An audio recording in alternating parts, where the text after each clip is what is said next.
The summer of 1871 brought with it a devastating drought across the plains of Nebraska, turning lush grasslands into kindling that awaited only a spark. In those unforgiving times, when the divide between life and death was measured in a single decision, extraordinary courage emerged from ordinary people. This is the remarkable story of Eleanor Ellie Mitchell, a schoolteacher with a passion for music, and Thomas Swift Arrow, a Lakota scout whose wisdom and compassion transcended the bitter boundaries of a divided land. Before we jump back in, tell us where you're tuning in from, and if this story touches you, make sure you're subscribed, because tomorrow I've saved something extra special for you. Separated from her community, facing certain death as flames devoured everything in their path, Ellie's journey would become a testament to human resilience and the profound connections that can form when all hope seems lost. The Nebraska Territory, in 1871, stretched vast and promising before those seeking to build new lives in the expanding nation. The rolling prairies, once the exclusive domain of native peoples and buffalo herds, had transformed over decades as homesteaders established farms, ranches, and small communities along the winding tributaries of the Platte River. In these transitional lands, where the stories of multiple peoples intersected, the seeds of both conflict and unexpected connection were sown daily. Pine Ridge settlement had begun as little more than a collection of homesteads clustered around a reliable water source 10 years earlier. By 1871, it had grown into a proper community with nearly 40 families, a general store, a small church, and as of the previous year, its first schoolhouse. The settlement took pride in this progression toward civilization, marking each new building as evidence of their rightful claim to prosperity in this challenging landscape. That summer, however, nature conspired against human ambition. Rain, which typically fell with modest regularity even in the driest months, became a distant memory. By August, the prairie grasses that surrounded Pine Ridge had turned from green to gold to brittle brown, creaking underfoot like delicate glass ready to shatter. The creek that had first drawn settlers to this location diminished to a sluggish trickle, and the community well became the center of carefully managed rationing. In the small schoolhouse that stood at the eastern edge of the settlement, Eleanor Mitchell gazed out the window at the dusty main street, absently folding the letter she'd received that morning. At 32, Ellie's face retained the softness of youth, though new lines had begun to form at the corners of her eyes, evidence of both laughter and recent grief. Her chestnut hair, typically secured in a practical bun for teaching, hung in the simple braid down her back, and her blue eyes, once bright with enthusiasm, now carried the measured gaze of someone intimately acquainted with loss. 4 months, she whispered to the empty classroom, counting the days since her husband William had been laid to rest. The typhoid that swept through Pine Ridge that spring had taken him swiftly, leaving Ellie alone in a community that had initially welcomed her for her education and musical abilities, but now viewed her with the uncomfortable awareness that accompanies unexpected widowhood. The letter in her hand only confirmed what subtle signals had suggested for weeks. The school board, consisting of Harold Jenkins, the general store owner, Pastor Thomas Whitfield, and Franklin Reynolds, the settlement's self-appointed mayor, had regretfully concluded that the position of schoolteacher would be better filled by a more suitable candidate when classes resumed in September. Mr. George Peterson, a recent arrival with experience teaching in Illinois, would assume her duties. The letter expressed appreciation for her temporary service and suggested she might find more appropriate employment, assisting Mrs. Jenkins at the general store or helping with laundering for the single men of the settlement. The careful phrasing did little to disguise the truth. A widow without children of her own was considered an uncomfortable anomaly, and her education from Boston Teachers College now seemed more liability than asset. William's position as the settlement's only doctor had granted her certain allowances as his wife. Without him, those courtesies were evidently expiring. Ellie placed the letter on her desk, running her fingers over the smooth wood William had carefully treated with beeswax each season. They had come west together 4 years earlier, filled with idealistic notions of bringing education and healthcare to frontier communities. William would heal bodies. Ellie would cultivate minds. Together they would help build something meaningful in this new land. Now half of that dream lay buried in the hard earth of the settlement cemetery, and the other half was being politely but firmly dismantled by those who had once welcomed her. Abilities. A sharp knock interrupted her thoughts. Mayor Reynolds stood at the classroom doorway, his substantial frame blocking much of the afternoon light. His face, perpetually reddened by sun and whiskey, attempted an expression of sympathetic authority. "Mrs. Mitchell, didn't expect to find you here.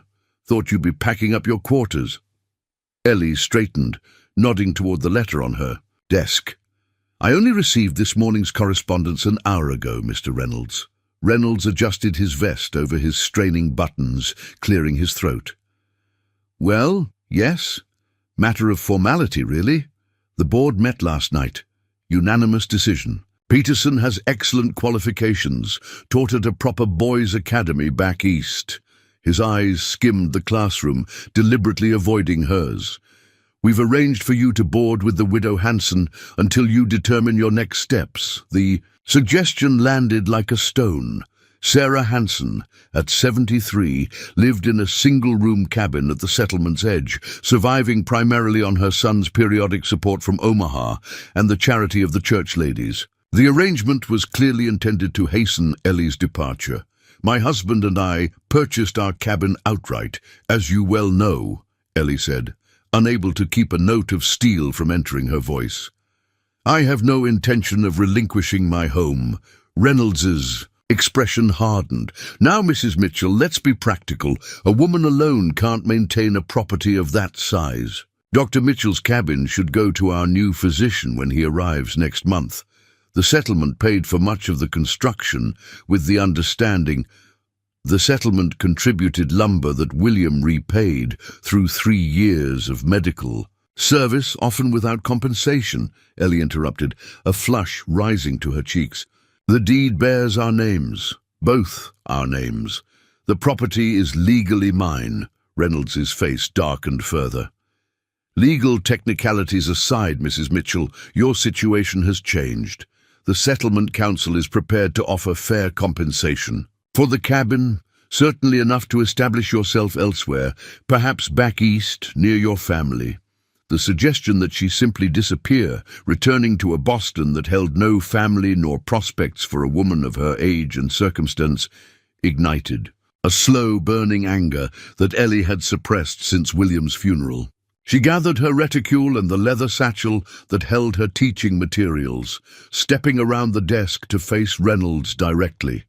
"I will need time to consider the settlement's generous offer," she said, infusing the word generous with unmistakable irony. "In the meantime, I'm sure you'll understand that as I'm still the legal owner of my home, I intend to continue residing there."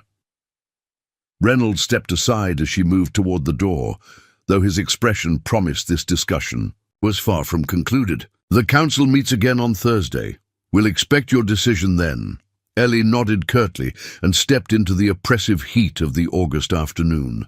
The sun hung like a malevolent eye in the cloudless sky, and the air carried the acrid scent of parched earth and desperation. A fine layer of dust settled immediately on her skin and clothing as she made her way down the hard-packed dirt of Pine Ridge's main street. The settlement appeared unusually quiet, with most residents either attempting to manage withering kitchen gardens or staying inside during the worst of the day's heat. Several women gathered at the community well, filling buckets under the watchful eye of Jenkins, who had appointed himself regulator of water rations as the drought intensified. They glanced at Ellie as she passed, their expressions a mixture of pity and discomfort, conversations pausing until she was beyond hearing. By the time she reached her cabin at the settlement's northern edge, Ellie's composure had begun to crack. The small structure that had once represented hope and possibility now stood as a painful reminder of all she had lost. The medicinal herb garden William had meticulously maintained had withered in the drought, much like her place in the community had withered after his death. Inside, the cabin's single main room held the accumulation of their shared life, William's medical books carefully arranged on shelves he had built, a small collection of literature and sheet music, the piano they had somehow transported from St. Louis at considerable expense and effort, the bed they had shared, now neatly made with just one pillow in use. In the corner, William's doctor's bag sat undisturbed since his final illness. She hadn't yet found the strength to sort through its contents. Ellie placed her teaching materials on the table and moved to the water pitcher, pouring a carefully measured amount into a basin to wash the dust from her face and hands. Water had become precious, each drop accounted for, the nearby creek now merely a memory traced in dry earth. The cabin felt suffocating in the late afternoon heat, but Ellie resisted opening the windows further, knowing it would only invite more dust inside.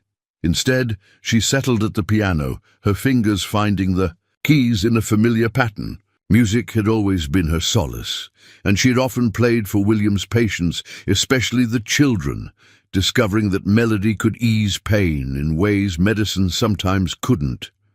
She began with a simple lullaby, one her mother had sung to her as a child. The gentle notes filled the cabin, providing momentary respite from the harsh realities pressing in from all sides. As the final chord faded, Ellie allowed herself a moment of clarity. Pine Ridge was systematically removing her from the life she and William had built, her teaching position gone, her home threatened, her purpose questioned. Yet something in her rebelled against simple acquiescence. She had not survived childhood illness, rigorous education, the arduous journey west, and the devastating loss of her husband, only to be discarded when her presence became inconvenient to others' sensibilities. The settlement council expected her to simply vanish, to relieve them of the uncomfortable reminder that tragedy could befall anyone, that a woman might suddenly find herself alone in this unforgiving territory. Their discomfort was not her responsibility to ease. With newfound determination, Ellie rose from the piano and moved to the trunk that contained her personal papers. The deed to the cabin lay within, along with what remained of their savings, and a sum inadequate for starting anew elsewhere, but sufficient for immediate needs. William had also left detailed records of services rendered to settlement families, many of whom had never paid for his medical care. These represented legitimate debts that could potentially be collected, though doing so would hardly endear her further to the community. 3 sharp knocks at the door interrupted her inventory. Ellie composed herself, smoothing her skirts before opening the door to find Harold Jenkins standing there, his tall frame rigid with official purpose. "Mrs. Mitchell," he began without preamble, "the council has sent me to discuss your water ration." Ellie maintained her position in the doorway, neither inviting him in nor stepping outside. "I've adhered to the rationing schedule, Mr. Jenkins. 1 bucket daily, as allocated." Jenkins shifted uncomfortably. "Yes, well, given the continuing drought and your changed circumstances, the council has determined that single-person households should receive reduced allocations. Effective immediately, you'll be permitted 1/2 bucket daily." The transparent attempt to make her position untenable sparked outrage that Ellie struggled to contain. "Mr. Jenkins, that amount is insufficient for cooking and basic hygiene, as you well know. Preparing and narrating this story took us a lot of time, so if you are enjoying it, subscribe to our channel. It means a lot to us." Now back to the story. These are difficult times requiring sacrifice from everyone, Jenkins replied, though his own substantial girth suggested personal sacrifices had been minimal. Perhaps this might factor into your consideration of the council's offer for your property. The blatant manipulation stripped away any pretense of community concern. I see, Ellie said coldly. And would Mr. Peterson also be restricted to half rations when he assumes the teaching position? Or does this policy apply exclusively to widows who've declined to disappear conveniently? Jenkins's face flushed. Mind your tone, Mrs. Mitchell. The council makes decisions based on the greater good of Pine Ridge. Individual preferences must sometimes be subordinated to community needs. How fascinating that community needs so perfectly align with certain individuals' convenience, Ellie observed. I'll adjust to the new rationing, Mr. Jenkins, though I wonder what Dr. Hayward would think of a policy that threatens public hygiene. During a period when we've so recently experienced typhoid, the mention of the visiting doctor who had helped treat the Springs epidemic and pronounced William's death caused Jenkins to hesitate momentarily. Dr. Hayward had been explicit about sanitation requirements before departing for the next settlement.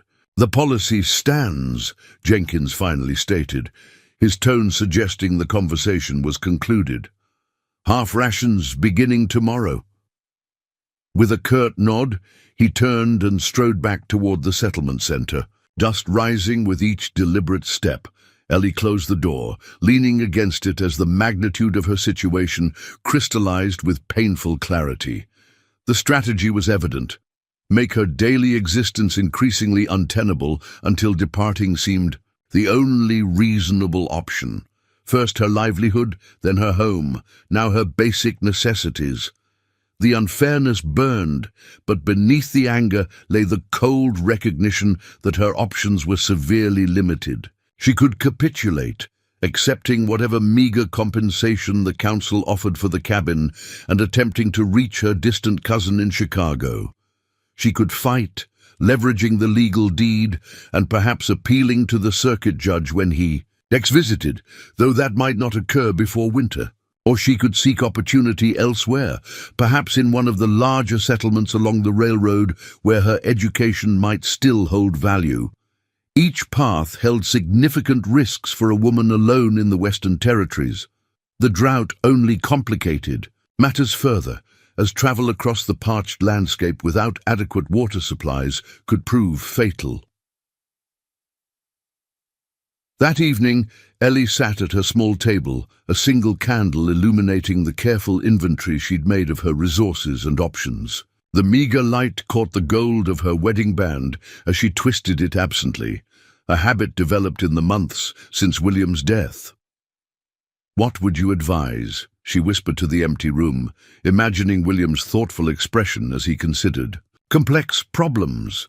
He had always balanced optimism with practicality, believing in human potential while acknowledging human limitations.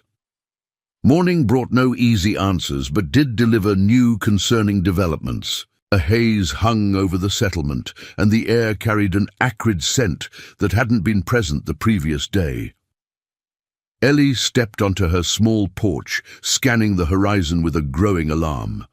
To the southwest, a smudge of darker grey stained the sky. Smoke, unmistakably, and not from cooking fires, prairie fire. The words formed in her mind with chilling certainty. The inevitable consequence of months without rain, vast stretches of dried grass, and perhaps a careless spark or lightning strike.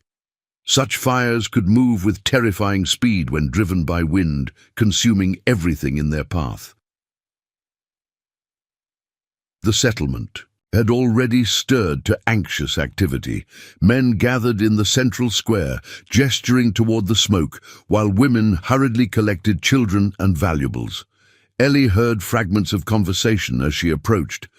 20 miles off, by Jackson's estimation, the wind from the southwest pushing it this way. Could reach us by nightfall if it doesn't change course. Mayor Reynolds stood atop an overturned crate, attempting to organize the growing crowd. "Everyone remain calm. We have time to prepare. Men will form fire brigades at the settlement's perimeter.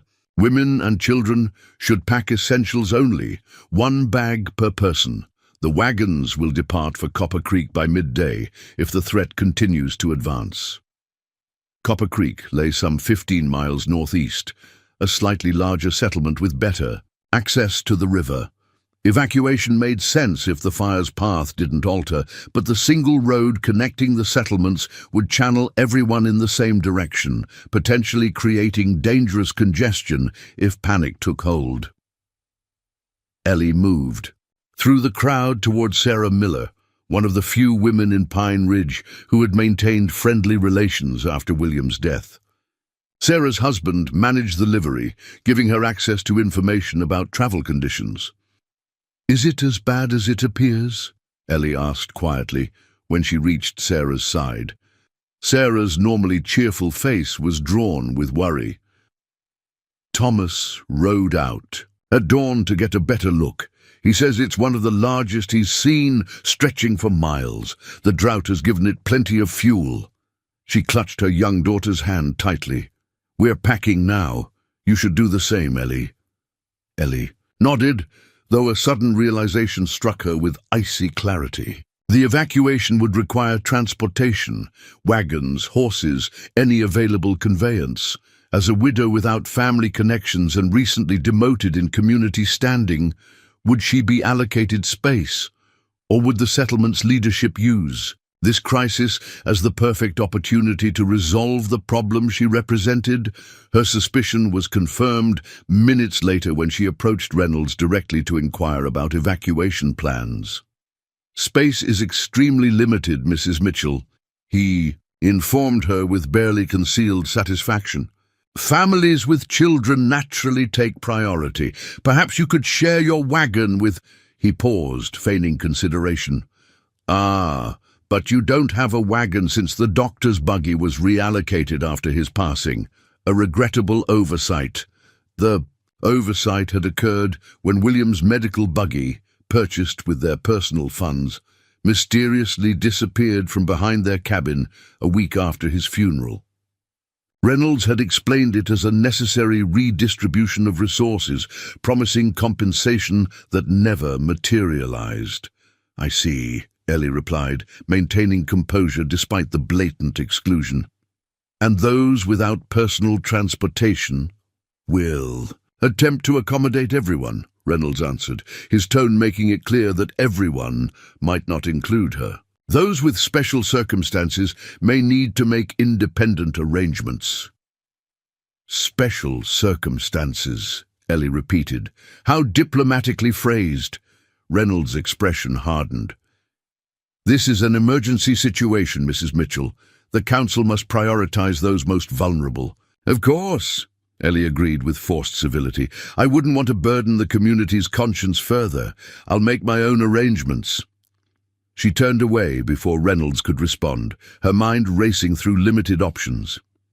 Sarah might offer space in their wagon, but with 3 small children and likely her elderly mother to transport, adding another adult would be difficult to justify.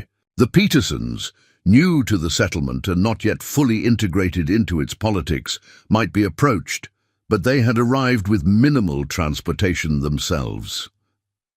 As she walked rapidly back to her cabin, Ellie's thoughts turned to the one resource the Settlement Council couldn't easily take from her, her knowledge of the surrounding landscape. While most residents rarely ventured beyond established roads and nearby fields, she and William had often explored further during his house calls to outlying homesteads. She knew of creek beds, rock formations, and other natural features that might offer protection from an advancing fire. Most significantly, she recalled the abandoned Henderson property 3 miles north, where a deep well remained even after. The family had moved on following last year's poor harvest. The well had been dug exceptionally deep, reaching water even during dry periods. If the fire maintained its current trajectory, that location might offer both water for survival and potential shelter, within the stone-lined well itself if conditions became dire. It wasn't an ideal plan, but as the settlement council had made abundantly clear, ideal options weren't available to women in her position. With renewed determination, Ellie returned to her cabin and began methodical preparations for her own evacuation. The small rucksack William had used for extended house calls would hold essentials: water in 2 canteens, preserved food, matches wrapped in oilcloth, his medical kit, a blanket, and a few irreplaceable personal items. The most difficult decision involved William's books and her music, the heaviest but most precious possessions they had transported west at considerable effort. After painful deliberation, she selected only his journal, containing both medical observations and personal reflections, and a single-bound collection of sheet music that included the lullabies and folk songs she treasured most. As she completed her preparations, the smell of smoke had grown noticeably stronger, and ash particles drifted visibly in the air outside her window. The evacuation had begun in earnest, with wagons and riders already streaming toward the northeastern road. From her vantage point, Ellie could see the clear prioritization: council members' families first, followed by those with business relationships to settlement leadership, with less favored residents left to manage as best they could. Sarah Miller's husband Thomas appeared at her door just as Ellie finished securing her pack. His face was streaked with sweat and ash, his expression grim. "Ellie, Sarah sent me to check on you. The fire's moving faster than we expected. Winds picked up. Do you have somewhere to go?" The genuine concern in his voice touched her. "I've made arrangements," she assured him, the small lie easier than explaining her tentative plan or burdening him with guilt he couldn't reasonably address. "You should rejoin your family," Thomas hesitated. "We could try to make room." "Your wagon is already overloaded," Ellie interrupted gently. "The children and your mother-in-law need that space." "I'll be fine, Thomas. Truly." After extracting a promise that she wouldn't delay her departure, Thomas reluctantly left. Ellie watched through the window as he rejoined the stream of departing vehicles, now moving with increasing urgency as the smoke thickened noticeably on the horizon. When the last wagons had disappeared down the northeastern road, Ellie shouldered her pack and stepped outside. The afternoon sun had taken on an eerie reddish cast through the smoke haze, and distant popping sounds marked the fire's advance across the dry prairie. Rather than following the evacuation route, she turned north, away from both the settlement and the approaching conflagration. Alone on the parched prairie, with smoke smudging the horizon behind her and an uncertain refuge ahead, Eleanor Mitchell walked steadily forward. The community that had once welcomed her skills had made its judgment clear. Now, survival would depend entirely on her own resources, knowledge, and determination. As she navigated across the brittle landscape, Ellie recalled William's favorite quotation from Emerson: "The mind, once stretched by a new idea, never returns to its original dimensions." Her mind had certainly stretched beyond recognition in recent months, through grief, betrayal, and now the immediate threat of natural disaster. Whatever dimensions it might assume after this ordeal remained to be seen. But one thing was certain: she would never again allow others to determine her value or dictate her purpose.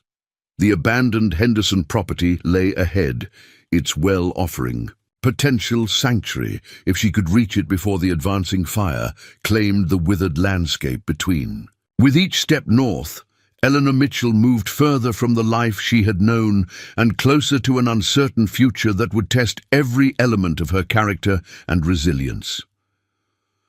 The northern horizon stretched before Eleanor Mitchell like a desolate canvas, bleached and brittle from months without rain. Every step carried her farther from Pine Ridge settlement and the life she had built with William. The weight of her pack pressed against her shoulders, a physical reminder of how little remained of that shared dream. 3 miles to the Henderson property, under normal circumstances, a manageable walk. But with smoke thickening the air and panic tightening her chest, each mile stretched endlessly. An hour into her journey, Ellie paused on a slight rise to assess her progress and the fire's advance. The sight stole her breath more effectively than her exertion. What had been a distant smudge of smoke when she departed now dominated the southwestern sky, a roiling mass of black and grey, tinged with ominous orange at its base. The wind had indeed strengthened, pushing the conflagration northeast at an alarming pace. "Faster than expected," she murmured, estimating distances with growing concern. The fire would reach Pine Ridge by nightfall, hours earlier than Reynolds had predicted. Those who had delayed evacuation might find themselves trapped. Despite the settlement's treatment of her, Ellie felt a pang of worry for stragglers who might not have heeded the warnings with sufficient urgency. She had no means to sound an alarm. Her only option was to quicken her own pace toward potential safety. The Henderson property should appear after cresting the next significant rise, if her recollection of the landscape proved accurate. Adjusting her pack, Ellie continued north, the crackling sounds of the approaching fire now audible during lulls in the wind. The abandoned homestead materialized like a mirage through waves of heat and smoke. A modest cabin with collapsed roof, a dilapidated barn, listing dangerously to one side, and most crucially, the stone-lined well that had been the property's most significant asset. Ellie approached with mingled relief and trepidation.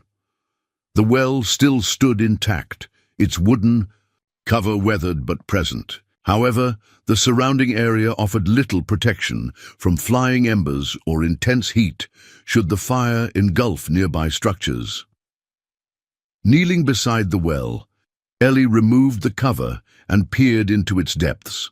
The stone lining extended downward, into shadow, with the faint glint of water visible perhaps 30 feet below. The width was adequate for a person to descend, though not comfortably. Iron rungs embedded in the stonework provided access for maintenance, disappearing into darkness. This would be her sanctuary if the fire came too close. A desperate measure, but potentially effective. Wells often survived prairie fires untouched, their stone linings resistant to flames, and their depths protected from heat and smoke. Whether she could safely descend and remain there until danger passed remained uncertain, but uncertainty had become her constant companion since William's death. For now, Ellie decided to shelter in what remained of the barn, where she could monitor the fire's approach while conserving her strength. The structure's partial collapse actually provided advantage. A clear view southwest through missing walls, while the remaining roof offered shade from the punishing sun. From this vantage point, the advancing prairie fire presented a terrifying spectacle. What had appeared as distant smoke from Pine Ridge now revealed its true nature, a wall of flame stretching across the horizon, consuming everything in its path with indiscriminate hunger. The sound had intensified as well, a continuous roar punctuated by sharp cracks and pops as vegetation exploded in the intense heat. The fire's front line advanced with unnatural speed, driven by strengthening winds and unlimited fuel in the form of drought-stricken grasslands. Occasional whirlwinds of flame spiraled upward, reaching heights that seemed impossible. Against such force, human efforts at containment would prove futile. Only natural barriers, rivers, large rock formations, or previously burned areas could halt its progress. As afternoon surrendered to evening, the western sky transformed into an apocalyptic canvas of orange, red, and black. The regular rhythm of sunset had been usurped by fire's irregular pulsing glow. Ash fell like grey snow around the Henderson property, coating every surface and filling the air with acrid particulates that made breathing increasingly difficult. Ellie tied a dampened handkerchief over her nose and mouth, conserving her water but recognizing that respiratory protection had become essential. The temperature had risen noticeably despite the sun's disappearance, the fire generating its own climate as it approached. Even at this distance, the heat pressed against her skin like an unwelcome touch. Wildlife had begun to appear, fleeing, ahead of the flames. First rabbits and ground squirrels, then larger creatures including deer and coyotes, their natural enmities temporarily suspended by mutual terror. They gave the human figure a wide berth, but shared her chosen direction of escape, instinctively seeking safety to the north. By full nightfall, the decision could no longer be postponed. The fire had advanced to within 2 miles of the Henderson property, close enough that individual flames were visible along its ragged front. The roar had become deafening, drowning all other sounds in its hungry consumption of the landscape. The heat had intensified to unbearable levels, and breathing, even through the dampened cloth, had become painful. The well represented her only chance of survival. Gathering her pack and the remaining supplies, Ellie approached the stone circle, with determination masking her fear. One final glance at the approaching inferno steeled her resolve. She secured her pack to her back as tightly as possible, took a deep breath of the smoke-filled air, and began her descent into darkness. The iron rungs, installed decades earlier when the well was first constructed, held firm despite their age. And exposure. Ellie moved carefully, testing each handhold before committing her weight, counting the rungs as she descended. 10, 15, 20, the air growing marginally cooler and clearer with each downward step. The well's opening above diminished to a circle of hazy orange-grey, framing the ash-filled sky. 30 rungs down, she reached the current water level, significantly lower than it should have been in a normal season, but still present. The final rung stood just 6 inches above the water's surface. Ellie balanced precariously, 1 foot on the lowest rung, the other finding purchase on a small protrusion in the stone wall. Water lapped gently at her boots as she pressed her back against the curved wall, finding a position she could maintain for hours if necessary. Above, the circle of sky continued to brighten as the fire approached the homestead. The roar intensified, vibrating through the stones surrounding her. Occasionally, she caught glimpses of sparks and embers swirling past the opening as the fire began consuming the abandoned structures. The temperature in the well increased despite her depth, though it remained tolerable compared to the inferno above. Ellie settled into her uncomfortable refuge, focusing on controlled breathing to conserve energy and reduce panic. The water below offered protection from the worst heat, though its presence created new concerns. If she lost her precarious footing, she would plunge into the cold depths, not immediately life-threatening given her swimming ability, but potentially disastrous for her supplies and her already limited capacity to maintain body heat once the fire passed. Time lost meaning in the well's confines. What might have been minutes stretched to match the distortion of her senses, the overwhelming noise above, the acrid smell of smoke filtering down, the contrast between heated air near her face and cold water at her feet. Ellie found herself humming softly, the melody of her childhood lullaby, emerging unconsciously as a mechanism for maintaining calm amidst chaos. Hush now, quiet now, rest your weary soul. The words followed naturally, barely audible above the fire's roar, yet providing rhythm for measured breathing. William had often commented on how this particular lullaby seemed to calm even the most distressed patients. The memory of his smile as she sang beside sickbeds brought unexpected comfort in her stone prison. The fire reached its peak intensity directly overhead sometime during the night. The well's opening transformed into a furnace-like circle of writhing flame as the remaining structures of the Henderson property surrendered to consumption. Heat pressed downward with suffocating force, driving Ellie to slide lower until water reached her knees. She covered her head with the dampened cloth, breathing through it in shallow gasps as the oxygen thinned. Sleep became impossible, yet consciousness wavered as smoke and limited air took their toll. Ellie fought to remain alert, knowing that relaxing her vigilance could result in losing her footing. She recited poetry, mathematical equations, the names of her Boston classmates, anything to keep her mind engaged as the interminable night continued.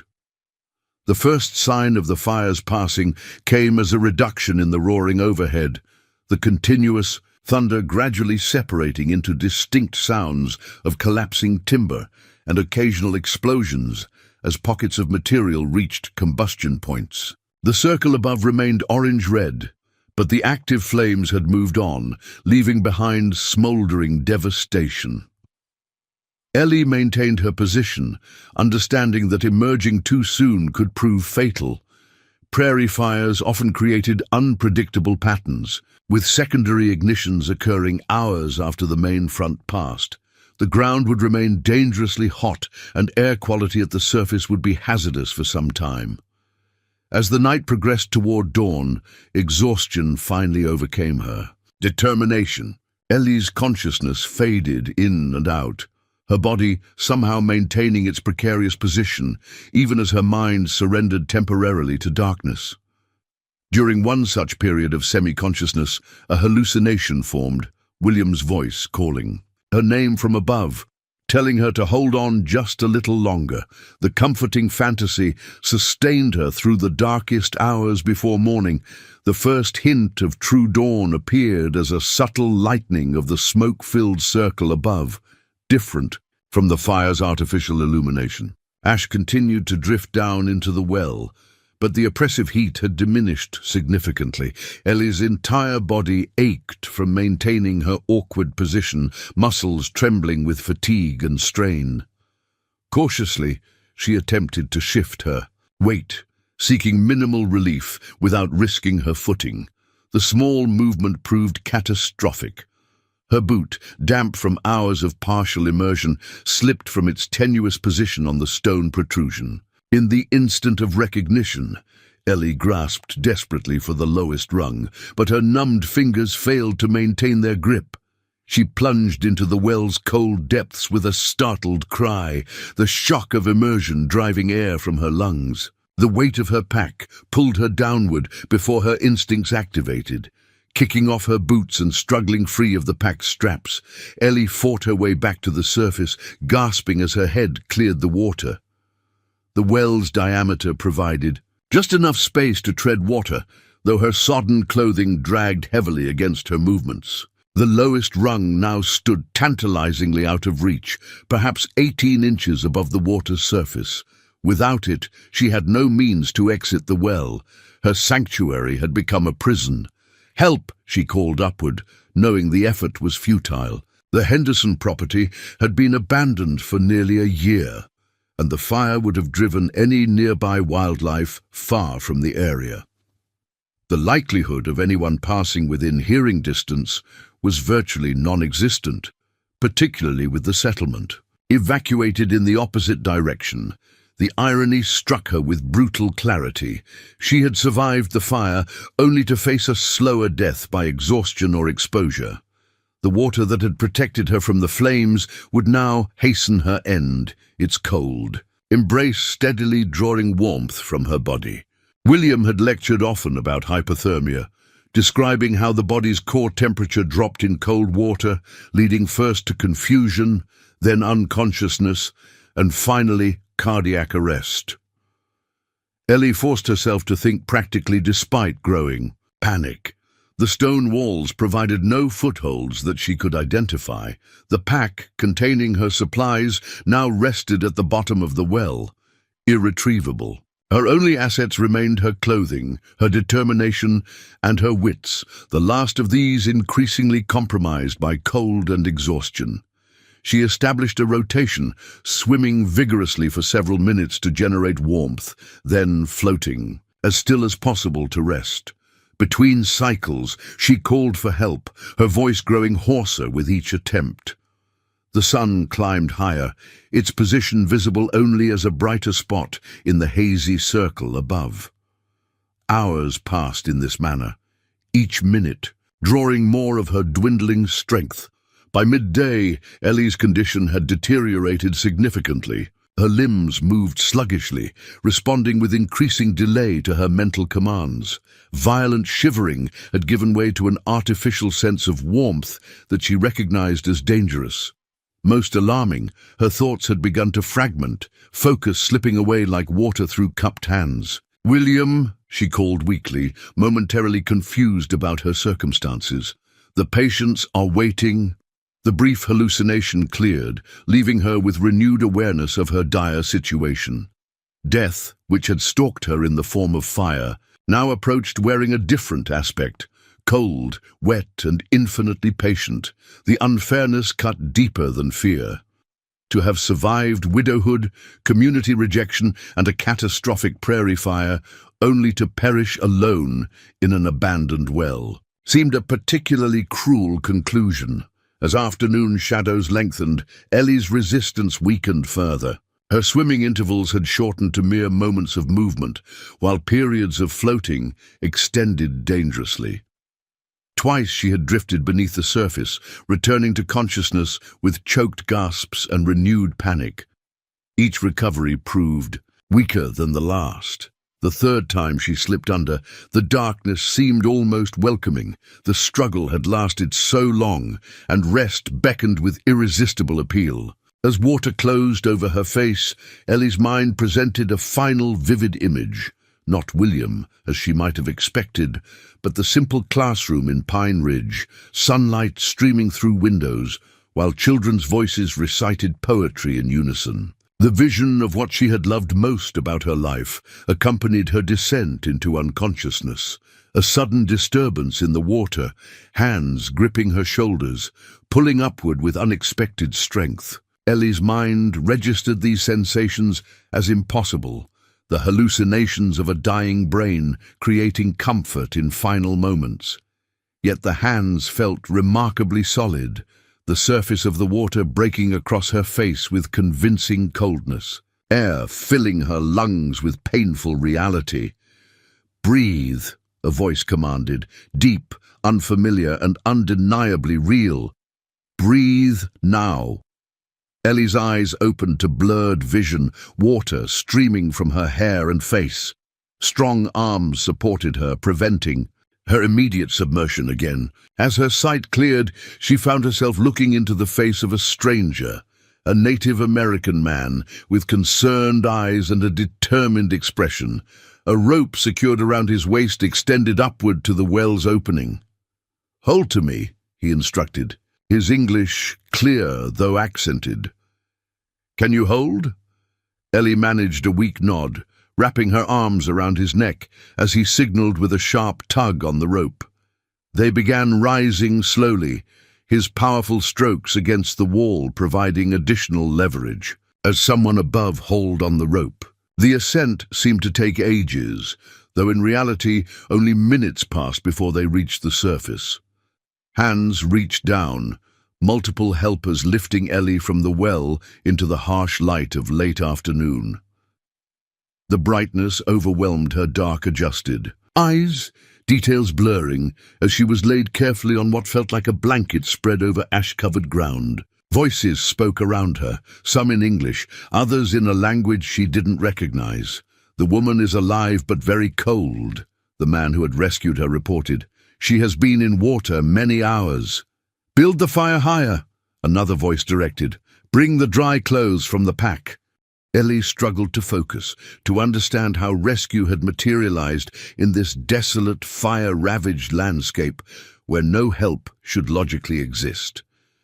As her vision stabilized, she made out the figures of 5 men, her rescuer and 4 others, all clearly Native American, dressed in a mixture of traditional clothing and items of European origin. A small campfire burned nearby, impossibly bright against the blackened ground surrounding the Henderson property. "You're safe now," her rescuer told her, kneeling beside the blanket. "I am Thomas Swift Arrow, scout for Major Henderson's unit. These are my companions." He gestured to the others, who continued preparing what appeared to be a small camp around the fire. We were tracking the fire's path when we heard singing from the well." "Singing?" Ellie questioned weakly, her voice barely functioning. Thomas nodded. "A lullaby. My grandmother sang the same to me as a child, though with different words." A slight smile softened his serious expression. "I thought perhaps I imagined it, but insisted we investigate. Fire often plays tricks on the mind." Ellie had no memory of singing after falling into the water. Had she unconsciously returned to the lullaby as her mind began failing? The coincidence that her childhood song would be recognized by a passing Lakota scout seemed beyond possibility, yet here she lay, rescued from certain death by that very connection. "My name is Eleanor Mitchell," she managed, feeling obligated to provide some identity in return for salvation. "I was from Pine Ridge Settlement." "Was?" Thomas questioned, astutely noting her choice of past tense. "The settlement survived." Another man interjected, approaching with a cup of something steaming. "The fire turned northeast before reaching the main buildings. We passed it earlier today." The news should have provided relief, yet Ellie felt only hollow acknowledgement. Pine Ridge had made its judgment of her value clear before the fire. Its survival changed nothing about her circumstances or the community's willingness to abandon her when a crisis threatened. "Drink," Thomas instructed, holding the cup to her lips. "Medicine tea. It will help with the cold inside you." The liquid tasted of unfamiliar herbs, bitter yet not unpleasant. Warmth spread from her center outward. As she sipped, whether from the tea's temperature or some property of its ingredients, she couldn't determine. A second blanket appeared, laid carefully over her shivering form. "Rest now," Thomas told her. "When you are stronger, we will determine where you should go. The fire moves on, but leaves much destruction in its path. Many will need help in the coming days." As consciousness began fading again, this time into healing sleep rather than deadly unconsciousness, Ellie found herself wondering at the strange turns fate had delivered. Rejected by her own community and nearly claimed by two different deaths, she now owed her life to strangers from a culture, white settlers, like those in Pine Ridge, actively worked to displace and diminish.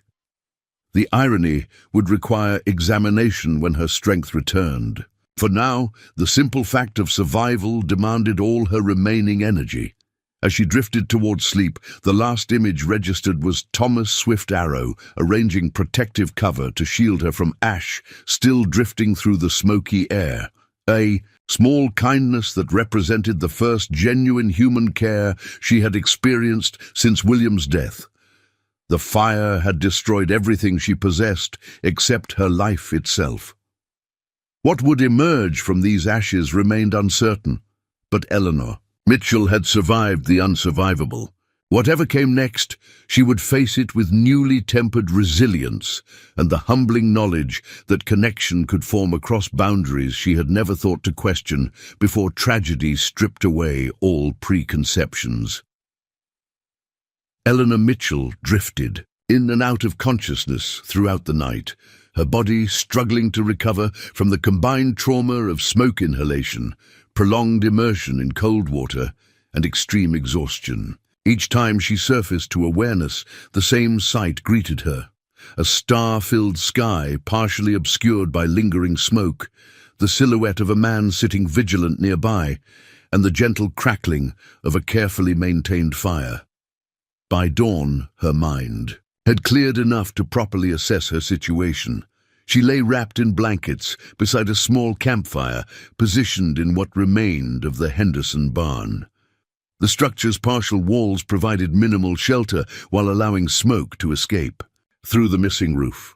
Her wet clothing had been replaced with an oversized shirt and trousers that she recognized as men's attire, though modesty had been preserved by whoever had performed this necessary task. Ellie pushed herself to a sitting position, wincing as every muscle protested the movement. Her throat felt raw from smoke and coughing, and her lungs burned with each breath.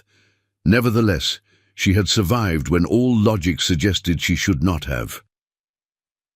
"You wake early," observed a now familiar voice. Thomas Swift Arrow moved into her field of vision, carrying a steaming cup.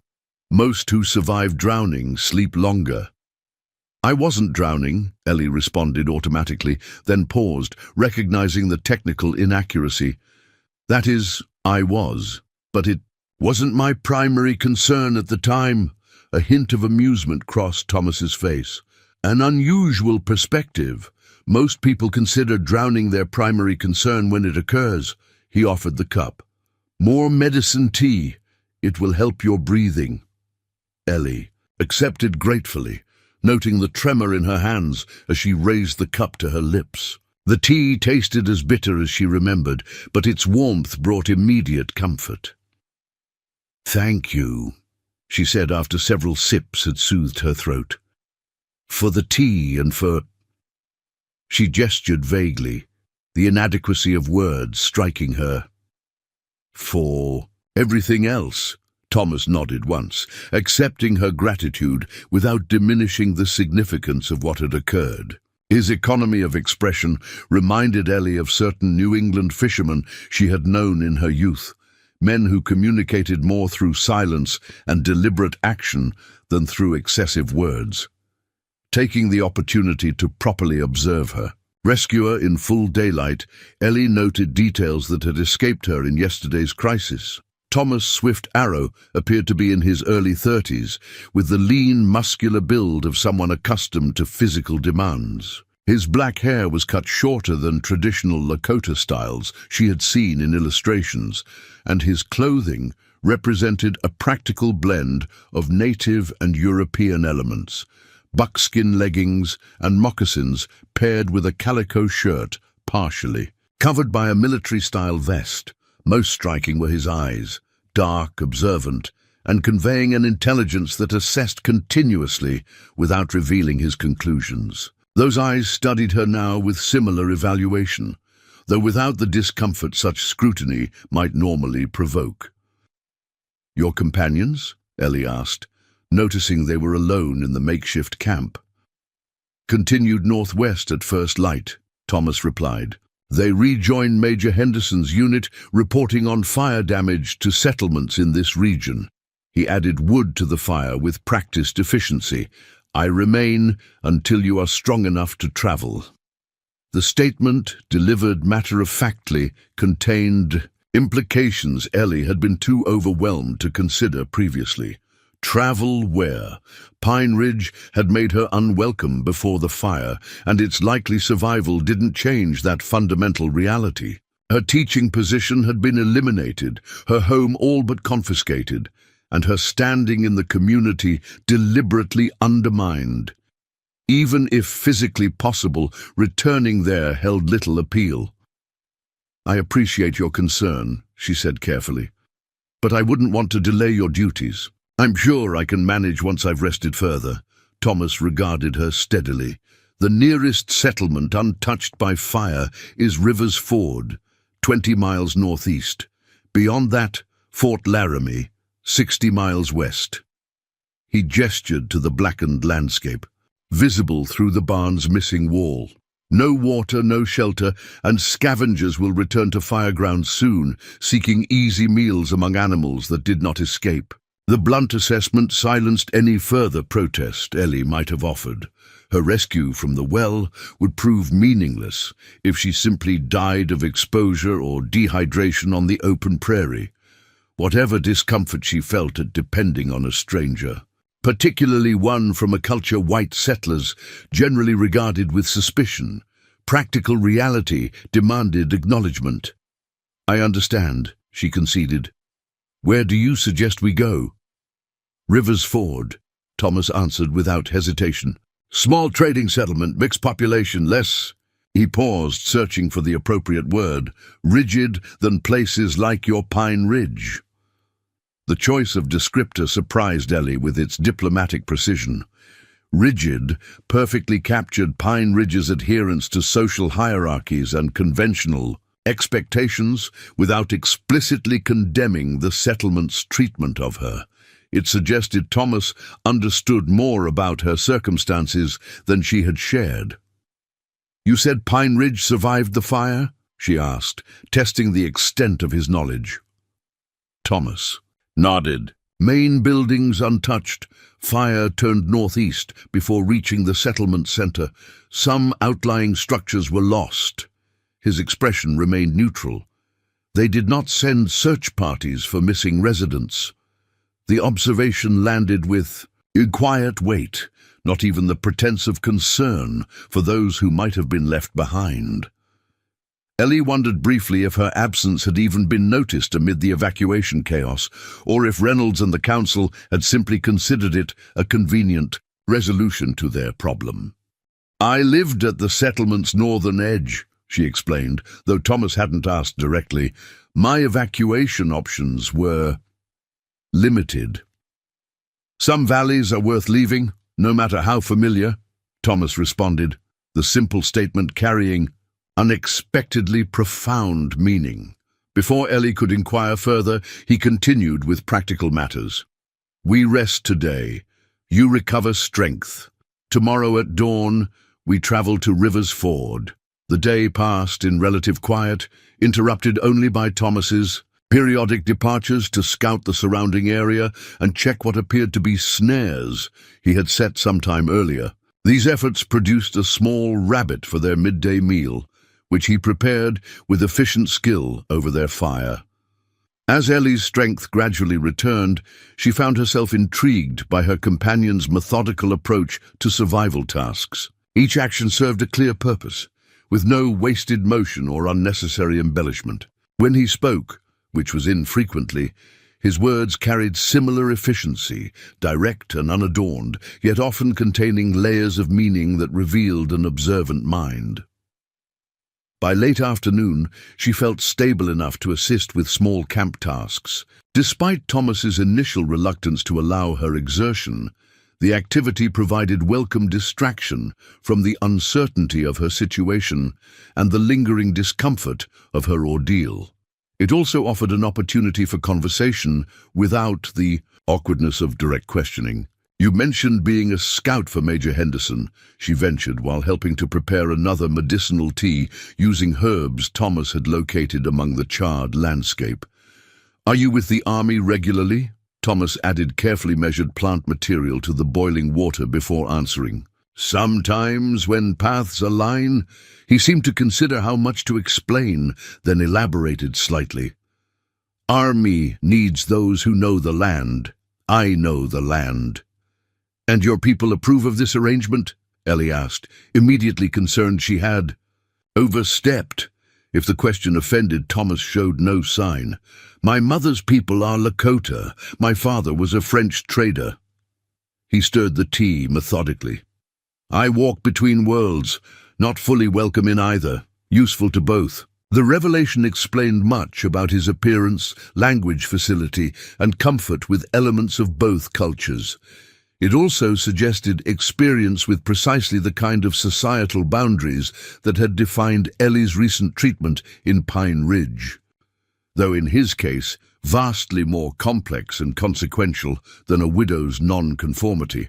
"That must be difficult," she observed, thinking of the rigid separations maintained between settlers and native populations throughout the territories.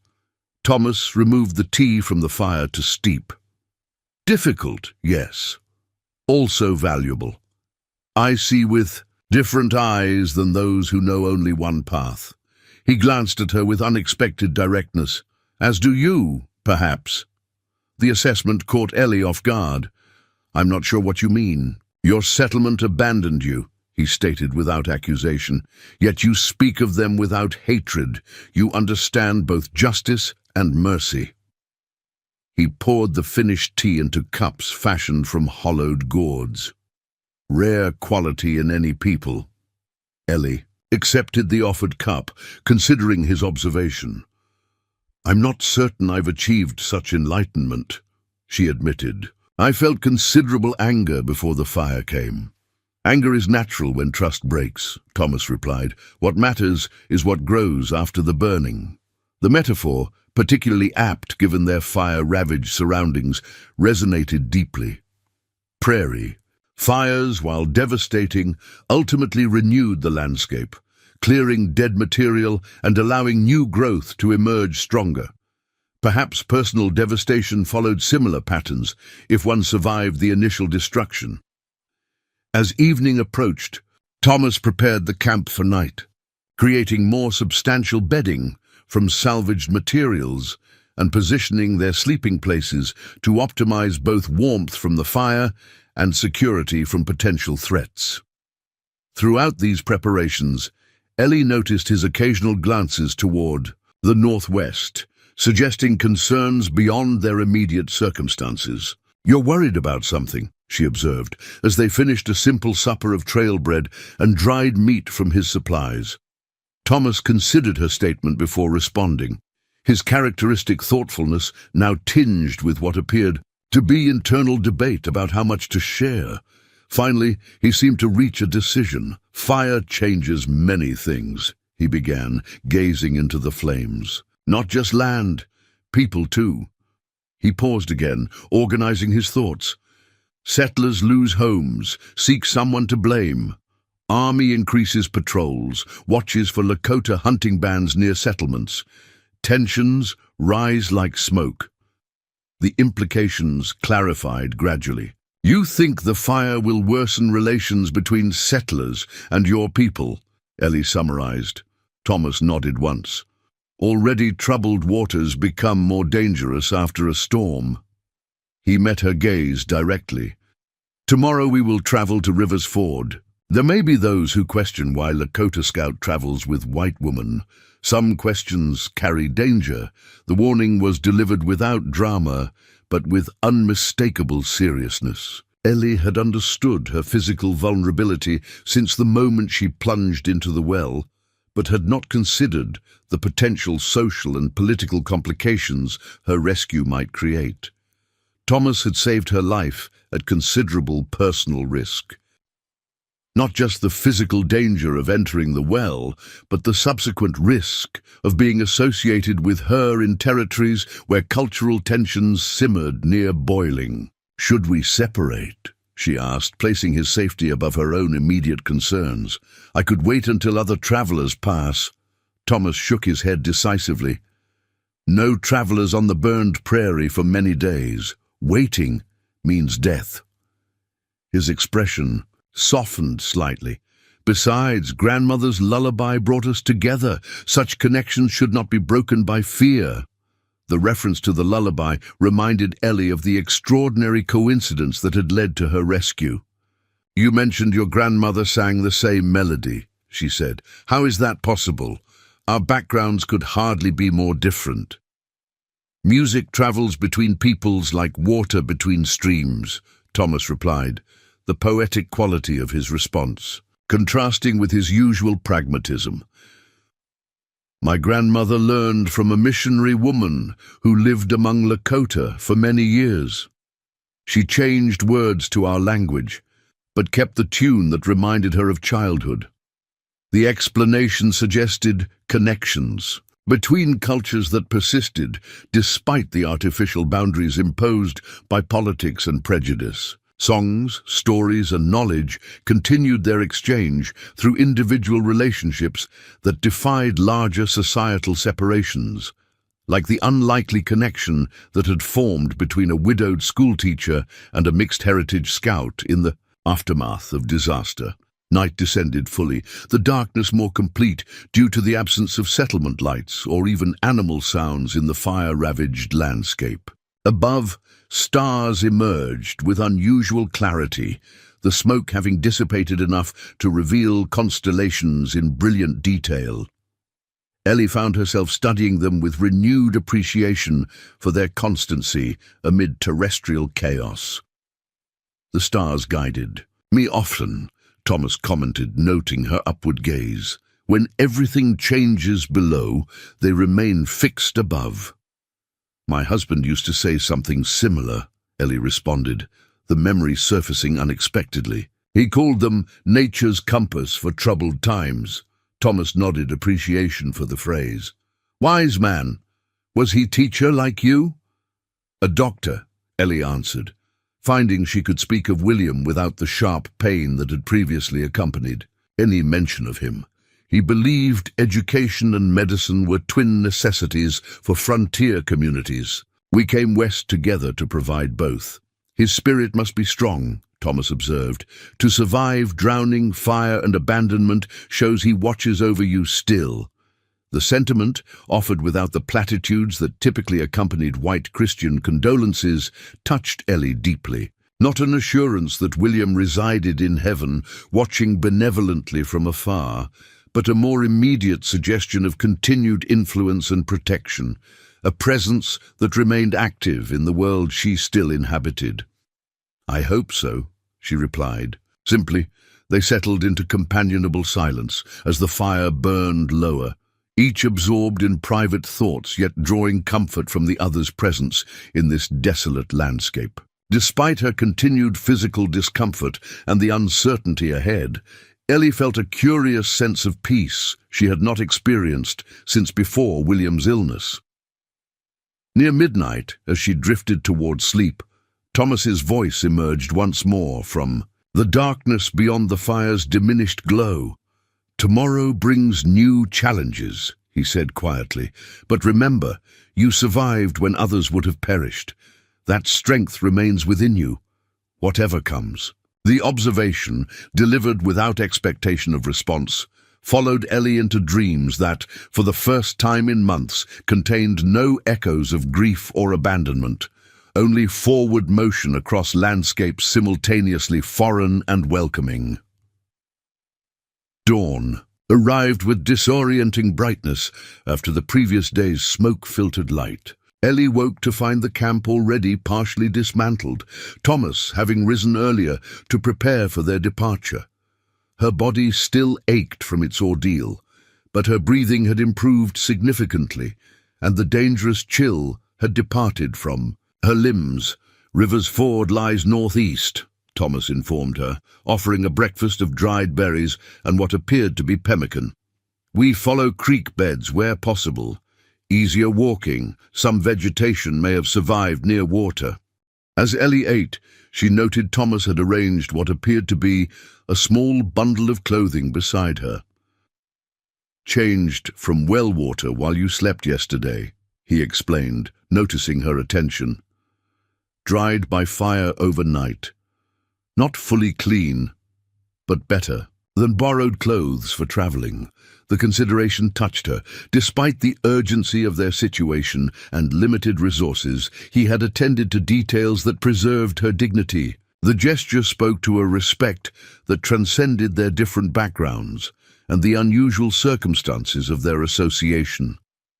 She dressed behind a suspended blanket, grateful to return to her own clothing, despite its lingering dampness and smoky odor.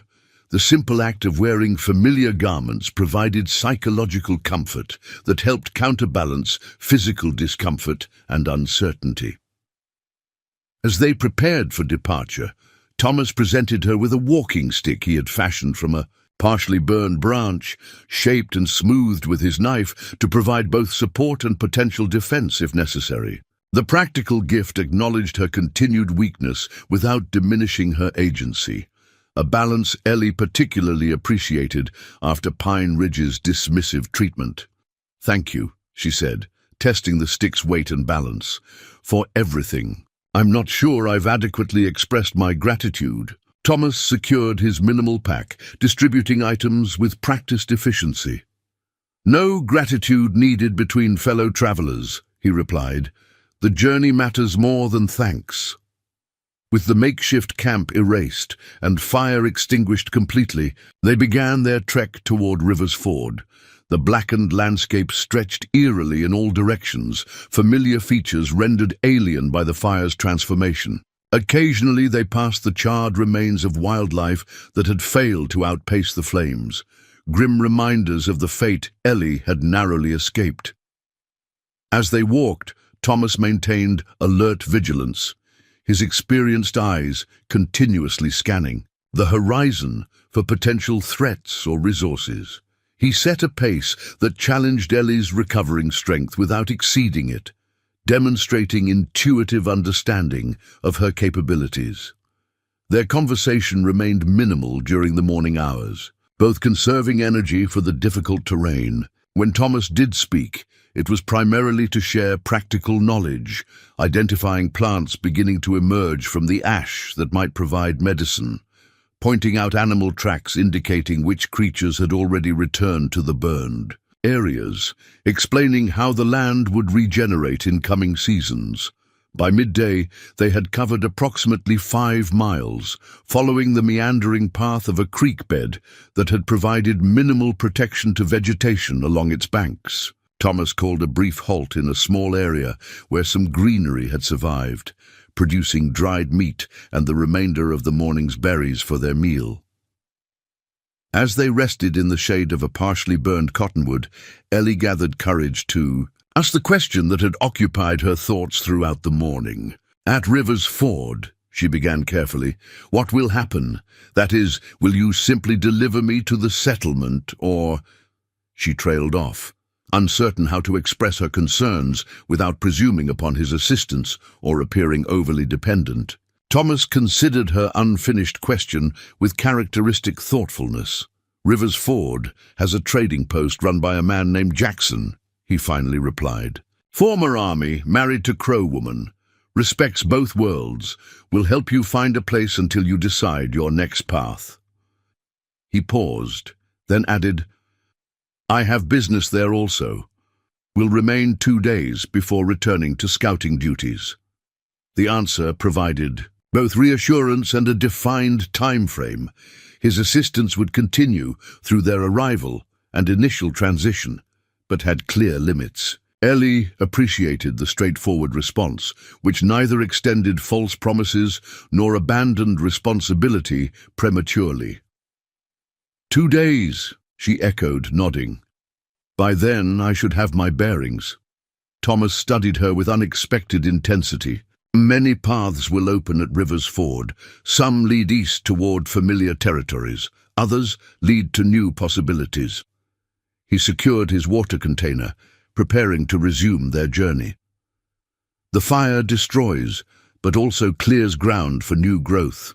Remember this when choosing your direction." The advice, delivered without presumption yet carrying the weight of personal experience, accompanied them as they continued northeast across the gradually healing landscape. 2 individuals from vastly different worlds, temporarily united by disaster, yet discovering unexpected common ground in its aftermath. Whatever awaited at River's Ford, Ellie recognized that her journey had already been transformed in ways that transcended mere physical direction. The journey to River's Ford progressed steadily through terrain that alternated between fire-ravaged desolation and small pockets where life had somehow endured. By late afternoon of their first full day of travel, Thomas estimated they had covered nearly 12 miles, an impressive distance given Ellie's recovering condition. They made camp in a sheltered hollow where a spring-fed pool had resisted. The fire's advance, creating a small oasis of green amid the blackened landscape. "Water speaks even to fire," Thomas observed as he gathered materials for their night's shelter. "Some voices cannot be silenced, only respected." Ellie, resting, her aching legs beside the clear pool, considered the metaphor. "Like your grandmother's lullaby passing between cultures?" Thomas paused in his work, offering a rare smile that transformed his usually stoic features. "You understand such things well for one raised in white settlements. Perhaps near death. Experiences expand one's perspective," Ellie responded with dry humor that surprised herself. The ability to find even mild amusement in her ordeal suggested healing beyond the physical. As Thomas constructed a simple lean-to using salvaged branches and materials from his pack, Ellie found herself studying his methodical approach. Each action served a clear purpose. Each material was evaluated for maximum utility. Nothing was wasted or used carelessly. a stark contrast to the often profligate habits she had observed among settlers who treated frontier resources as inexhaustible. "You're very efficient," she noted, gathering herself to assist despite her fatigue. "May I help?" Thomas considered her offer, assessing her condition with a glance. "Gather these," he decided, indicating small, fibrous plants that had survived, near the water's edge. "Good for bedding, soft but keep the body from the ground's cold." The task matched her limited strength while allowing her to contribute meaningfully to their shared comfort.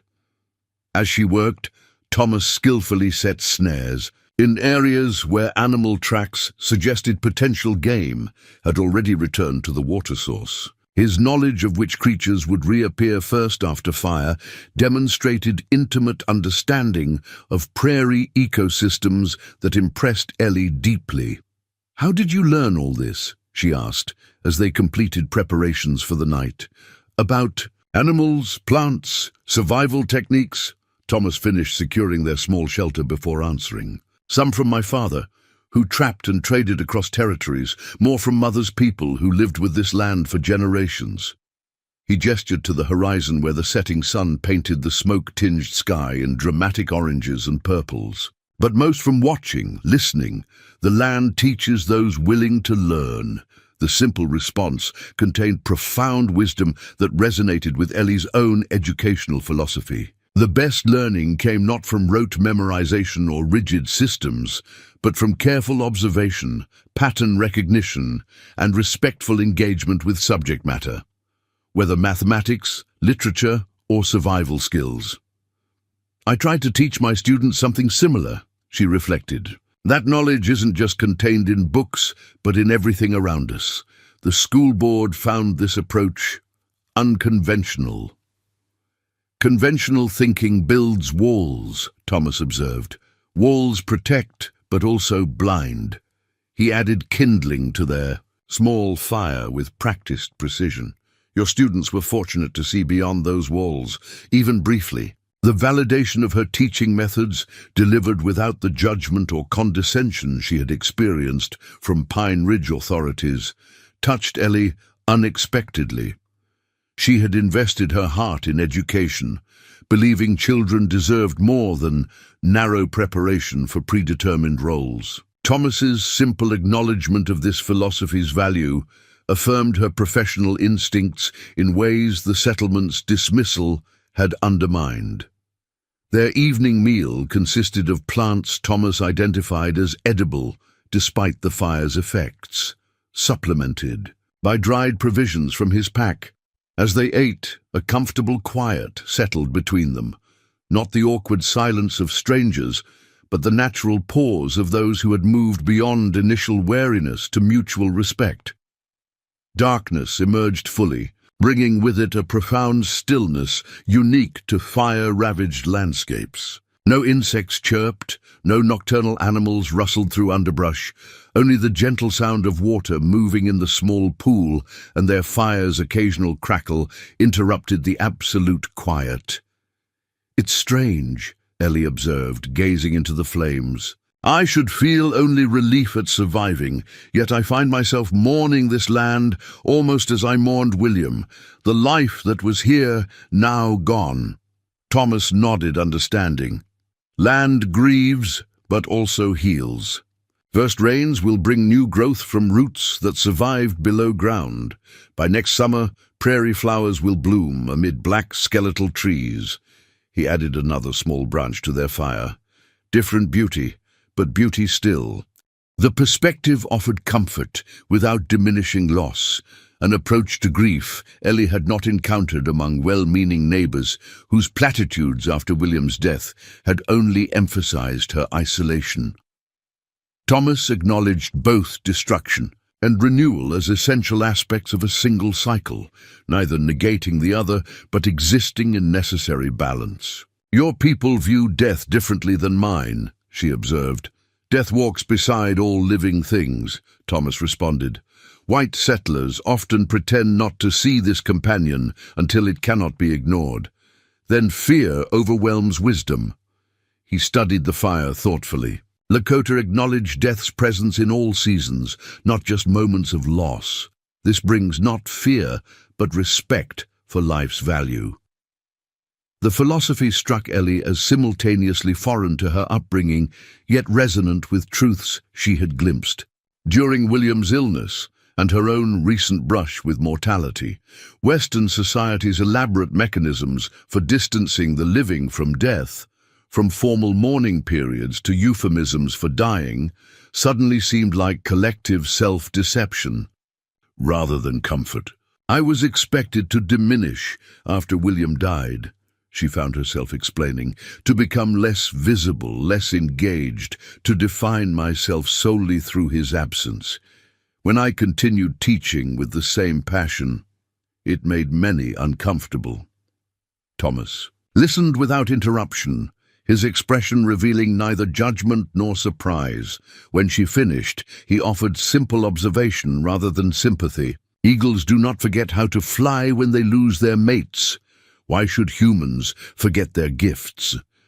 The question, posed with genuine curiosity rather than rhetoric, crystallized something Ellie had felt but struggled to articulate during her months of widowhood. Her continued desire to teach, to engage fully with life, had been treated as inappropriate rather than natural.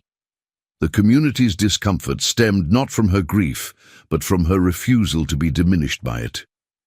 "Thank you," she said quietly, "for seeing me as whole despite losses." Thomas acknowledged her words with a slight nod, before turning conversation toward practical matters. "Sleep now. Tomorrow brings more difficult terrain before rivers ford. You need strength." Despite physical exhaustion, Ellie found sleep elusive. That night, her mind actively processing new perspectives that challenged lifelong assumptions. The lean-to Thomas had constructed provided effective shelter, and the fibrous plants created surprisingly comfortable bedding, yet her thoughts remained too active for immediate rest. Beside her, Thomas appeared to sleep instantly, another survival skill she envied. His breathing established a steady rhythm, while her mind continued its explorations. Eventually, the day's exertion overcame mental activity, and Ellie drifted into dreams that mixed memories of William, images of fire, and new possibilities she had not previously considered. Dawn broke with misty coolness that hinted at changing weather patterns. Thomas had already risen, checked his snares, and rekindled their fire by the time Ellie emerged from the lean-to. A small rabbit roasted over carefully controlled flames, providing substantial breakfast that would fuel their continued journey. "Storm comes," Thomas announced, gesturing to clouds gathering on the western horizon. "Good for burned land. Challenge for travelers." Ellie observed the approaching weather system with mixed emotions. Rain would indeed benefit the fire-ravaged prairie, accelerating recovery and suppressing lingering embers.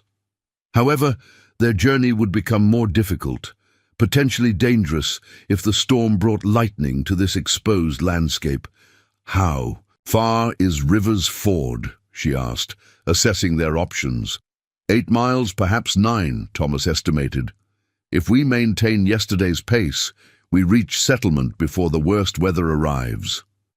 They broke camp efficiently, leaving minimal evidence of their presence beside the small pool. Thomas demonstrated how to disguise their fire site and return materials to the landscape in ways that maintained natural balances. The practice contrasted sharply with settler habits Ellie had observed, where camps often became permanent scars on the land through careless refuse and resource extraction. Another lesson not taught in settlement schools, she observed as they prepared to depart. "Important lessons rarely appear in books," Thomas replied. "They come from living closely with the consequences of their actions." The observation carried philosophical depth beyond immediate context. Ellie considered how Pine Ridge residents, insulated from immediate consequences of their social strictures and prejudices, maintained systems that damaged individuals and relationships without recognizing the ultimate cost to their community. Their second day's journey proved more challenging than the first. The terrain grew increasingly uneven as they approached the river valley that housed their destination. Hills that had channeled the fire's intensity in specific patterns created a complex mosaic of completely devastated areas, alongside patches where the flames had mysteriously bypassed vulnerable vegetation. Thomas maintained vigilant attention to their surroundings, occasionally adjusting their route to maximize both efficiency and safety. His knowledge of the landscape proved invaluable, as gathering clouds gradually obscured landmarks that might have guided less experienced travelers. By mid-morning, they crested a significant ridge that offered their first distant view of rivers. Ford, a modest collection of structures nestled in the valley where a shallow section of the river provided natural crossing. From this distance, the settlement appeared untouched by the fire that had ravaged the surrounding prairie, protected by the water barrier and prevailing winds that had directed flames elsewhere. "Larger than I expected," Ellie commented, surveying. Approximately 30 buildings, arranged along what appeared to be a main street running parallel to the river. Trading post, stables, boarding house, Thomas identified. Several families, some single men who work river transport, mixed settlement, white traders, some French-Canadian trappers, native women who married outside tribes. He nodded toward the northern edge. Small mission building, though no permanent minister. The diversity he described suggested a community fundamentally different from Pine Ridge's homogeneous population and rigid social structure. Whether this heterogeneity translated to greater acceptance remained uncertain, but the possibility intrigued Ellie as they began their descent toward the valley. The approaching storm accelerated its advance, dark clouds mounting in dramatic formations that generated gusting winds ahead of the rainfall. These winds carried the acrid scent of ash from burned areas, creating swirling clouds of black particles that reduced visibility and complicated breathing. Thomas produced a spare bandana from his pack, offering it to Ellie for protection. "Cover mouth and nose," he instructed. "Ash carries fire's memory in ways that harm the lungs," the simple precaution demonstrating both practical knowledge and considerate foresight. As they continued downslope toward River's Ford, the first heavy raindrops began to fall, initially as scattered percussion against fire-hardened ground, then with increasing intensity that quickly transformed dusty ash into slippery mud. "Carefully. Now," Thomas cautioned as the path grew treacherous. "River Valley steepens here before final approach." Despite his warning and Ellie's caution, the combination of unstable terrain, increasing rainfall, and her still recovering strength eventually proved treacherous. On a particularly steep section, her foot slid unexpectedly in newly formed mud. The walking stick Thomas had provided prevented complete collapse but twisted sharply under her weight, sending pain lancing through her already tender wrist. Thomas was beside her instantly, his reflexes remarkable as he stabilized her before she could fall completely. "Injured?" he asked with concerned efficiency. "Just my wrist," Ellie assured him, though the discomfort suggested possible sprain rather than mere twinge. "I can continue." Thomas assessed both her condition and the deteriorating weather with practiced skill. "Shelter first," he decided. "Storm strengthens before reaching settlement. Not wise to continue on dangerous ground." Within minutes, he identified a suitable location, a rocky overhang that provided natural protection from both rainfall and wind. With efficient movements, he established a minimal camp, using materials from his pack, combined with surrounding resources to create windbreak that enhanced the natural shelter. Once protected from the intensifying storm, Thomas gently examined Ellie's injured wrist. His touch maintained professional distance while demonstrating surprising gentleness. "Not broken," he concluded, strained only, should heal with proper care. From a small pouch, he produced what appeared to be dried herbs, crushed a portion between his fingers and added water from his canteen to create poultice. "Medicine from winter root," he explained, applying the mixture carefully. "Reduces swelling, eases pain." The treatment immediately produced a cooling sensation that diminished discomfort.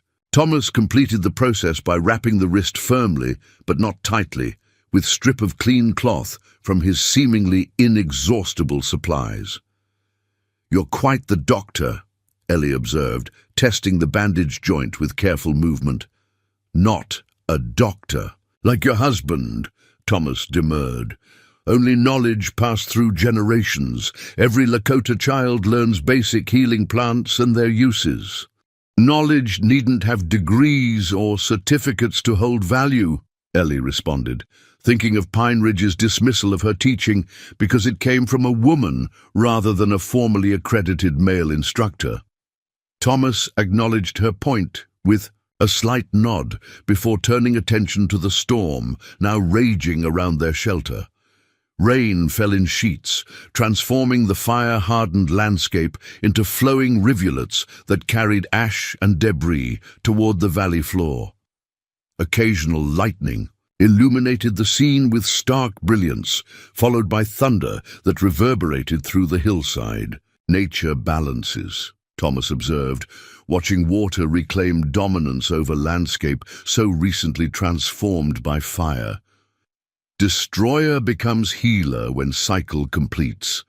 The philosophical observation seemed particularly apt as they sheltered from one elemental force that would ultimately repair damage caused by another.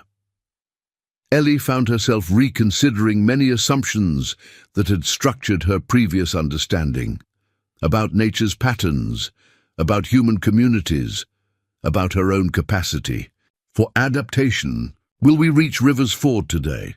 she asked, assessing the storm's intensity. Thomas studied the weather patterns with an experienced eye. "Storm passes quickly. Summer pattern, intense but brief. We continue when safe. Reach settlement before nightfall." His prediction proved accurate. Within an hour, the storm's fury began to diminish, rainfall lightening from torrential to steady.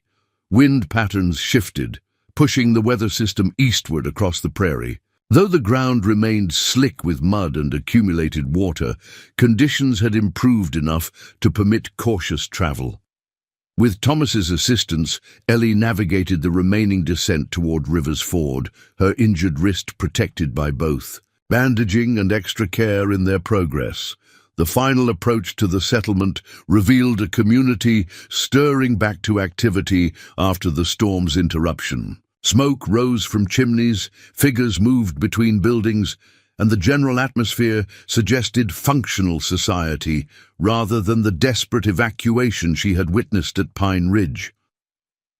As they reached the settlement's edge, Ellie became acutely aware of her appearance, clothing smoke-damaged and mud-stained, hair tangled from days without proper attention, general demeanor marked by evident hardship. Beside her, Thomas maintained the composed dignity that seemed his natural state. "Regardless of circumstances, Jackson's trading post first," he indicated, gesturing toward substantial structure near the settlement center. "He knows many in River's Ford, can advise best arrangements." The simple strategy acknowledged both her immediate needs and the complicated social dynamics her arrival with Lakota escort might generate. As they moved through muddy streets toward their destination, Ellie noted curious glances from residents, but nothing approaching the overt suspicion or judgment she had feared. The trading post occupied a well-constructed two-story building with a covered porch that had provided shelter for several men during the recent downpour. These individuals observed their approach with evident interest, conversation pausing as Thomas and Ellie neared the steps. One man, distinguished by significant height and substantial beard streaked with grey, stepped forward with recognition, lighting his weathered features. "Swift Arrow," he greeted Thomas with genuine warmth. "Didn't expect to see you before the next supply convoy." "Jackson," Thomas acknowledged with a respectful nod. Circumstances changed. Fire altered many paths. Jackson's attention shifted. To Ellie, curiosity evident but tempered by frontier courtesy that respected privacy. "Ma'am," he greeted her simply, "you look like you've had quite a journey." "More adventure than I anticipated," Ellie admitted, finding unexpected comfort in the straightforward acknowledgement of her condition without accompanying judgment. Thomas provided a concise explanation that communicated essential information while respecting Ellie's dignity. Mrs. Mitchell survived settlement evacuation and prairie fire by taking shelter in an abandoned well, was traveling to River's Ford when our paths crossed. The deliberate phrasing, technically accurate while omitting her near drowning and his rescue, allowed Ellie to retain agency in the narrative rather than being presented as a helpless victim. She appreciated this subtle consideration more than elaborate courtesies. Jackson processed the information with thoughtful nod. "Sounds like quite a tale, Mrs. Mitchell. One best continued inside with hot coffee and proper rest." He gestured toward the trading post door with hospitable certainty. "Martha will get you settled while Thomas brings me up to speed on fire conditions. We've had conflicting reports from various travelers." The simple acceptance of her presence, without interrogation or evident suspicion, eased tension Ellie hadn't fully acknowledged she carried. As she followed Jackson's direction toward promised comfort, she glanced back at Thomas, whose slight nod conveyed reassurance about this transition. The trading post's interior offered organized abundance that contrasted sharply with her recent experiences of deprivation. Shelves lined with goods ranging from practical necessities to modest luxuries, cooking aromas suggesting recent meal preparation and general atmosphere of established commerce all reminded Ellie of the civilized framework she had temporarily departed. Martha Jackson, a striking woman whose features revealed mixed native and European heritage, emerged from the back room with practical efficiency that matched her husband's demeanor. Her assessment of Ellie's condition required only moments before she took gentle command of the situation. Bath first, she decided with friendly authority. Then clean clothes and a hot meal. Stories can wait until you're properly restored. The simple kindness, offering essential comfort without demanding immediate explanation, brought unexpected emotion to Ellie's throat.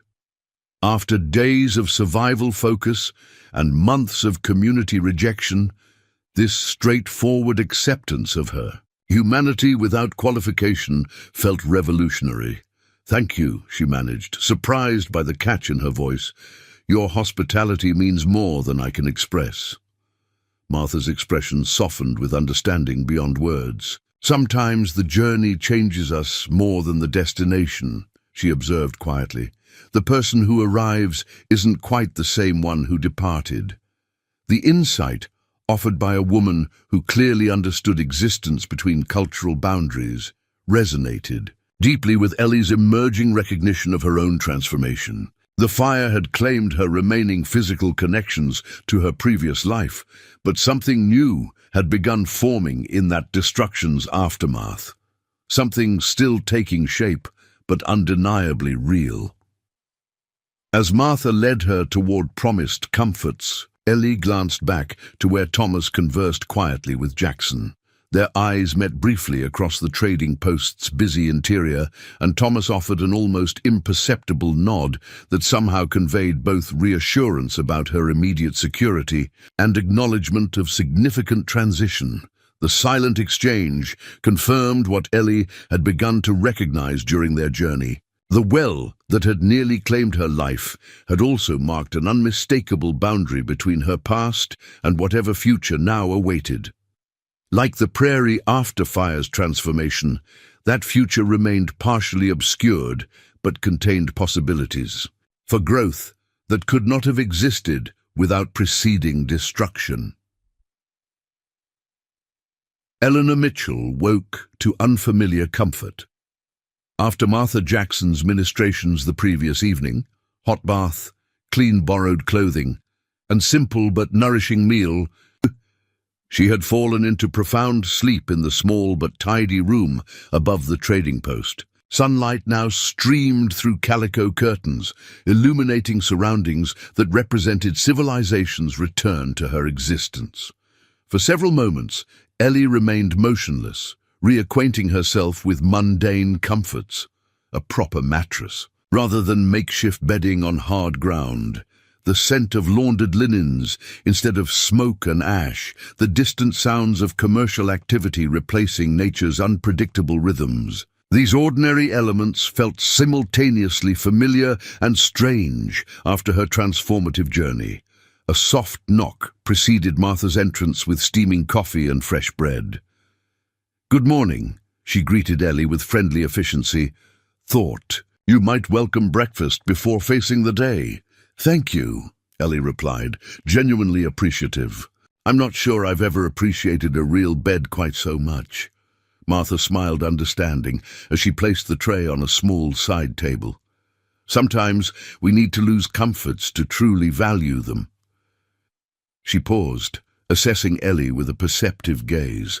"Though I suspect you've gained as much as you've lost in recent days." The observation, offered without presumption, yet penetrating in its accuracy, reflected Martha's evident insight into transitions between worlds. Before Ellie could formulate a response, Martha continued with practical information. "Your clothes weren't salvageable, I'm afraid. Too much smoke damage and river mud. I've arranged some replacements from our stock." She gestured toward garments draped over a chair. Simple but serviceable dress, undergarments, and sturdy boots. "Charles, my husband, says to consider them settlements welcome, no payment needed." The generosity touched Ellie deeply after Pine Ridge's calculated withdrawal of support. "That's incredibly kind, but I can't simply—" "You can and will," Martha interrupted firmly but kindly. "Rivers Ford understands helping travelers in need. When you're established, you'll do the same for others. That's how communities survive out here." The philosophy contrasted sharply with Pine Ridge's rigid social accounting, where assistance carried explicit expectations of conformity and deference. Martha's straightforward approach suggested different values operated in this mixed settlement. Reciprocity based on shared humanity rather than adherence to hierarchical structures. "Thomas mentioned you were a teacher," Martha continued. "When you're ready, Charles would like to discuss settlement needs. Rivers Ford has 15 children of school age with no formal instruction since last winter, when the circuit teacher moved on." The casual mention of potential purpose struck Ellie with unexpected force. She had assumed her teaching career effectively ended with Pine Ridge's rejection, yet here was a possibility emerging before she'd even requested it. The opportunity represented not mere employment, but restoration of identity, separated from marital status or community judgment. "I'd welcome that conversation," Ellie managed, emotion threatening her composure. Martha nodded with satisfaction. "Good. Children need knowledge beyond what parents alone can provide." She moved toward the door with practiced efficiency. "Come down when you're ready. No rush. Your body deserves recovery time." After Martha departed, Ellie savored the simple breakfast while organizing thoughts that seemed as jumbled as the prairie landscape after fire and rain. Her circumstances had transformed so radically in recent days that assessing current position proved challenging. From established teacher to rejected widow to fire survivor to potential new beginning, the transitions had occurred with disorienting speed. The borrowed garments fit reasonably well, though the dress hung slightly loose on her frame, evidence of weight lost during recent ordeals. As Ellie dressed, she caught a glimpse of herself in a small mirror mounted on the wall. The woman reflected, there appeared simultaneously familiar and foreign. Recognizable features now framed by wind-tangled hair and marked by subtle changes in expression and posture. Physical details hadn't significantly altered, yet something fundamental had shifted in ways the mirror couldn't capture, but she could clearly sense. Downstairs, the trading post buzzed with morning activity.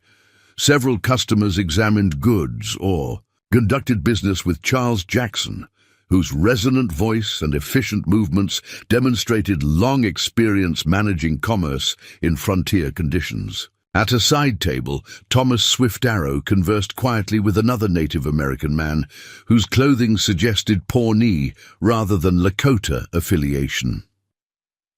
Thomas noticed her entrance immediately, acknowledging her presence with a subtle nod before returning attention to his conversation. The gesture conveyed both awareness and respect for her independence, recognition without presumption of immediate engagement. Ellie appreciated this consideration as she oriented herself within the busy environment. Charles Jackson concluded business with current customer before approaching with a welcoming smile that transformed his weathered features. "Mrs. Mitchell," he greeted her. "Good to see you, vertical and recovering. Martha says you've managed solid rest?" "Better than I expected," Ellie confirmed. "Your hospitality has been remarkable, especially toward a complete stranger." "Thomas vouches for you," Jackson replied simply. "That carries significant weight." Here, the statement revealed something important about Rivers Ford's social structure.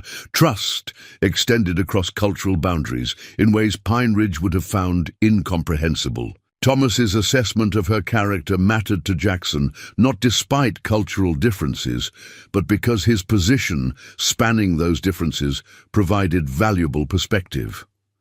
"Martha mentioned the settlement needs a teacher," Ellie ventured, testing. This apparent openness, Jackson's expression brightened visibly. "Desperately. Had traveling instructor until February, when he continued to Oregon Territory.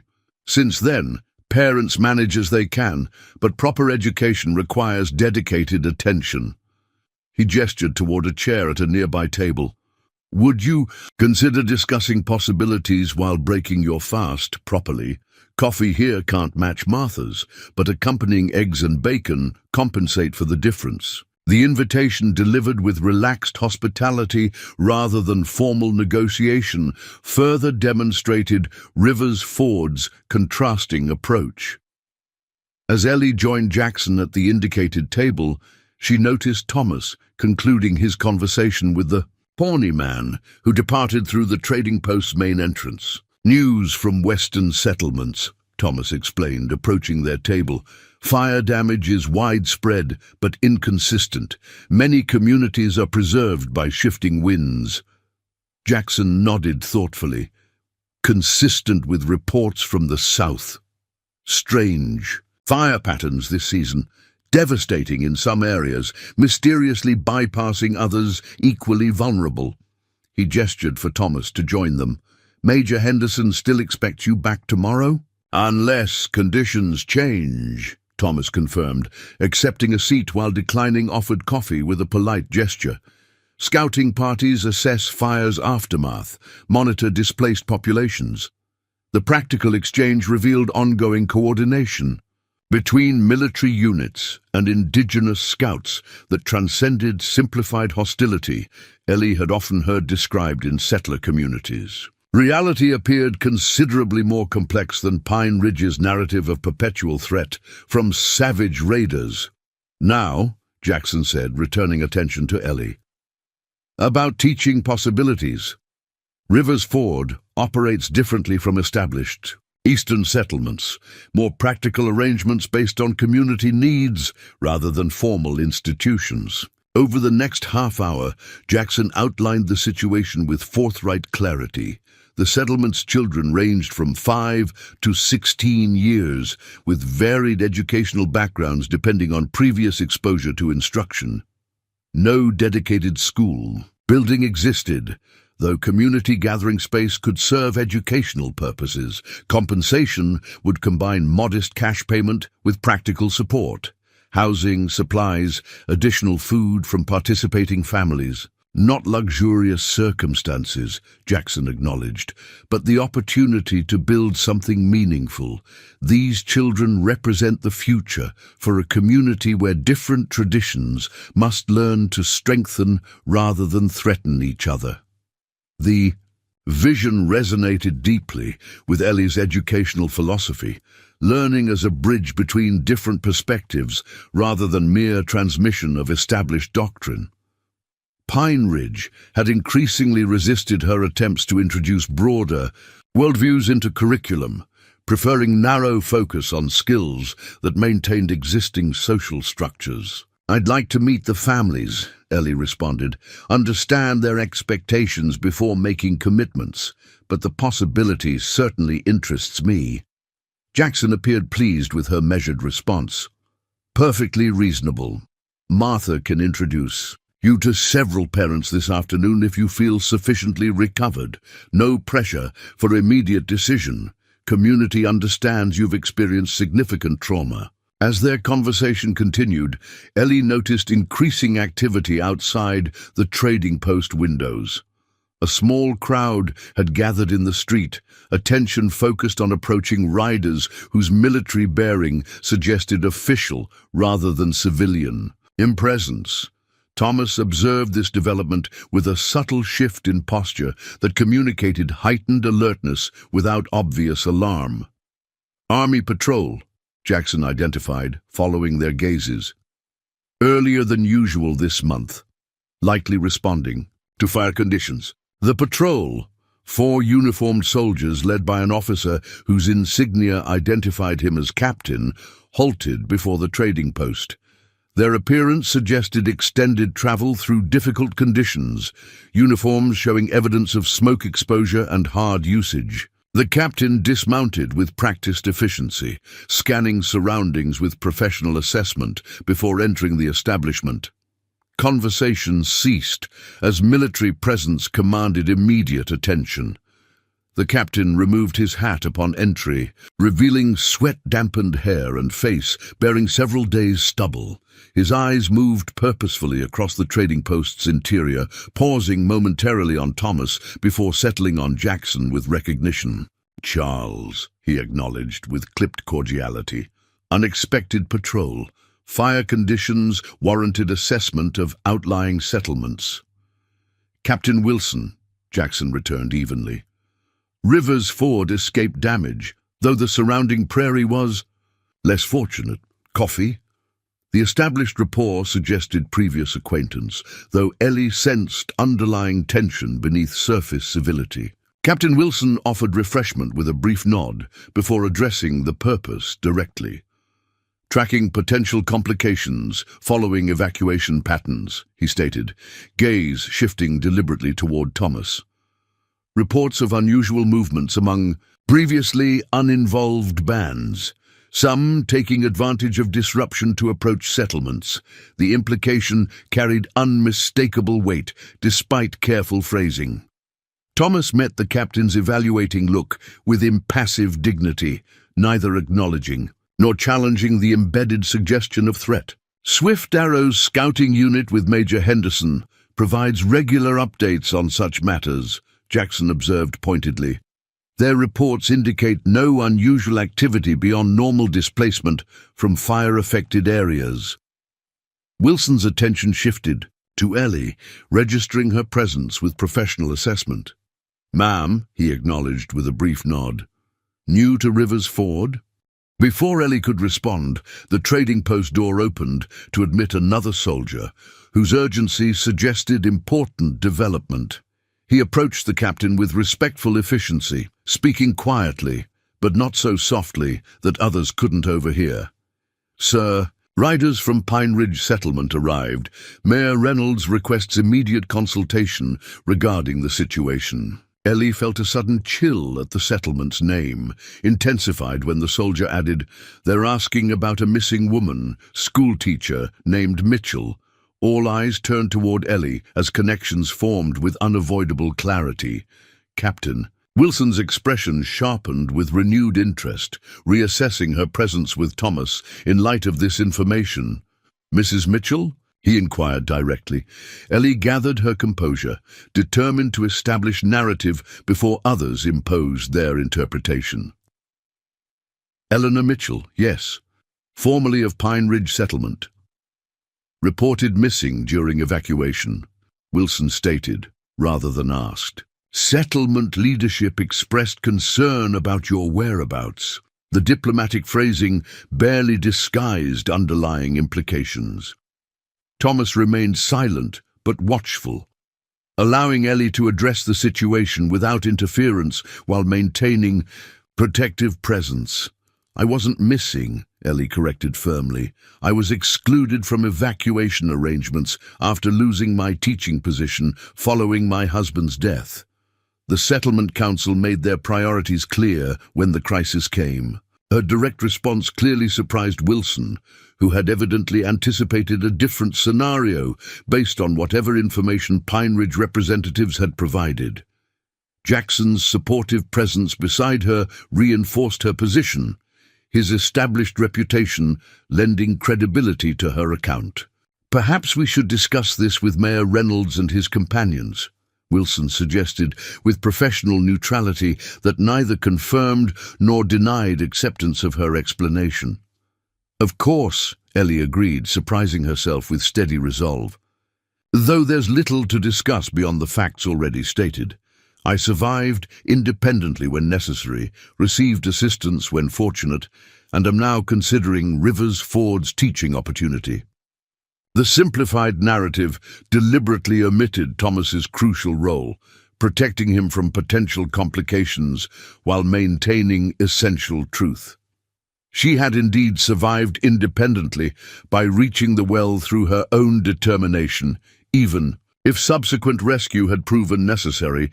Wilson studied her with a reassessing gaze before making a decision. "Mayor Reynolds awaits at our temporary camp. Would you accompany me there to resolve this situation officially? Your companion is welcome to attend as well." The careful phrasing acknowledged Thomas's presence without defining his relationship. To Ellie, a diplomatic ambiguity that maintained multiple interpretations. Thomas looked to Ellie, clearly allowing her to determine appropriate response rather than assuming decision-making authority. "I'll come," she confirmed, "though I'd prefer Mr. Jackson's accompaniment as settlement representative if he's willing." The strategic choice balanced multiple considerations. Jackson's established position provided legitimate protection while avoiding potential complications from Thomas's presence among potentially hostile Pine Ridge representatives. Thomas's slight nod confirmed approval of her reasoning. "Certainly," Jackson agreed immediately. "Martha can mind the store briefly. Professional courtesy between settlements seems appropriate." Wilson accepted this arrangement with military efficiency. "We'll proceed when you're ready, Mrs. Mitchell." As Jackson informed Martha of temporary absence, Thomas approached Ellie with measured steps that maintained appropriate distance for public interaction. "Eyes see what they expect," he observed quietly. "Some cannot recognize truth that challenges expectation." The cryptic statement contained both warning and encouragement. Pine Ridge representatives would likely maintain narrative convenient to their purposes, rather than acknowledging abandonment of vulnerable community member. "I know who I am," Ellie responded with newfound certainty. "Even if others prefer a different story," Thomas's expression softened momentarily. "Remember this when facing those who would rewrite your journey." He glanced toward Wilson, who organized departure arrangements with professional focus. "Captain serves military interests. First, truth ranks below order in such calculations." The assessment, delivered without rancor but with clear-eyed perception, reminded Ellie that frontier politics operated through complex webs of influence, where official versions often prevailed regardless of accuracy. Her status as a female survivor, without male protection or established position, placed her at distinct disadvantage in such an environment. Jackson returned with his hat and light jacket, suitable for morning's lingering coolness. "Ready when you are," he told Ellie with reassuring confidence. Rivers Ford stands behind its prospective teacher. The simple declaration of community support, even potential support, contrasted sharply with Pine Ridge's calculated abandonment. As they prepared to depart, Ellie caught Thomas's final glance, which conveyed a complicated message without words: caution regarding unknown intentions, confidence in her capacity to maintain truth, and reminder of alternative futures beyond. Whatever confrontation awaited, outside, the morning sun illuminated Rivers Ford with clarity that emphasized its practical arrangements rather than performative appearances. Unlike Pine Ridge's careful adherence to Eastern architectural conventions, this settlement had evolved organically based on function and available materials. The resulting atmosphere suggested a community designed for survival rather than impression. Management. As Wilson led them toward a military camp established at the settlement's edge, Ellie gathered inner resources for imminent confrontation. The approaching meeting represented more than a simple explanation of circumstances. It constituted a choice between returning to established but restrictive patterns versus embracing unfamiliar but potentially expansive possibilities.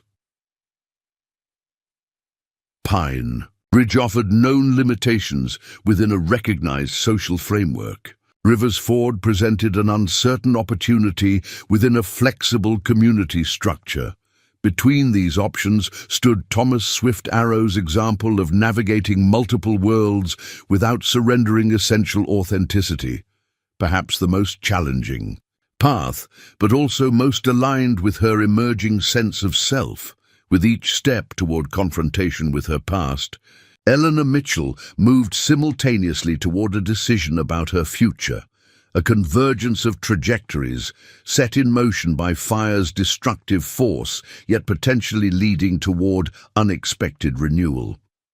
The military camp occupied a flat area at Rivers Ford's eastern edge, positioned to maximize visibility across surrounding prairie while maintaining proximity to settlement resources. 6 canvas tents arranged in precise formation housed Captain Wilson's patrol, while a larger central tent evidently served administrative purposes.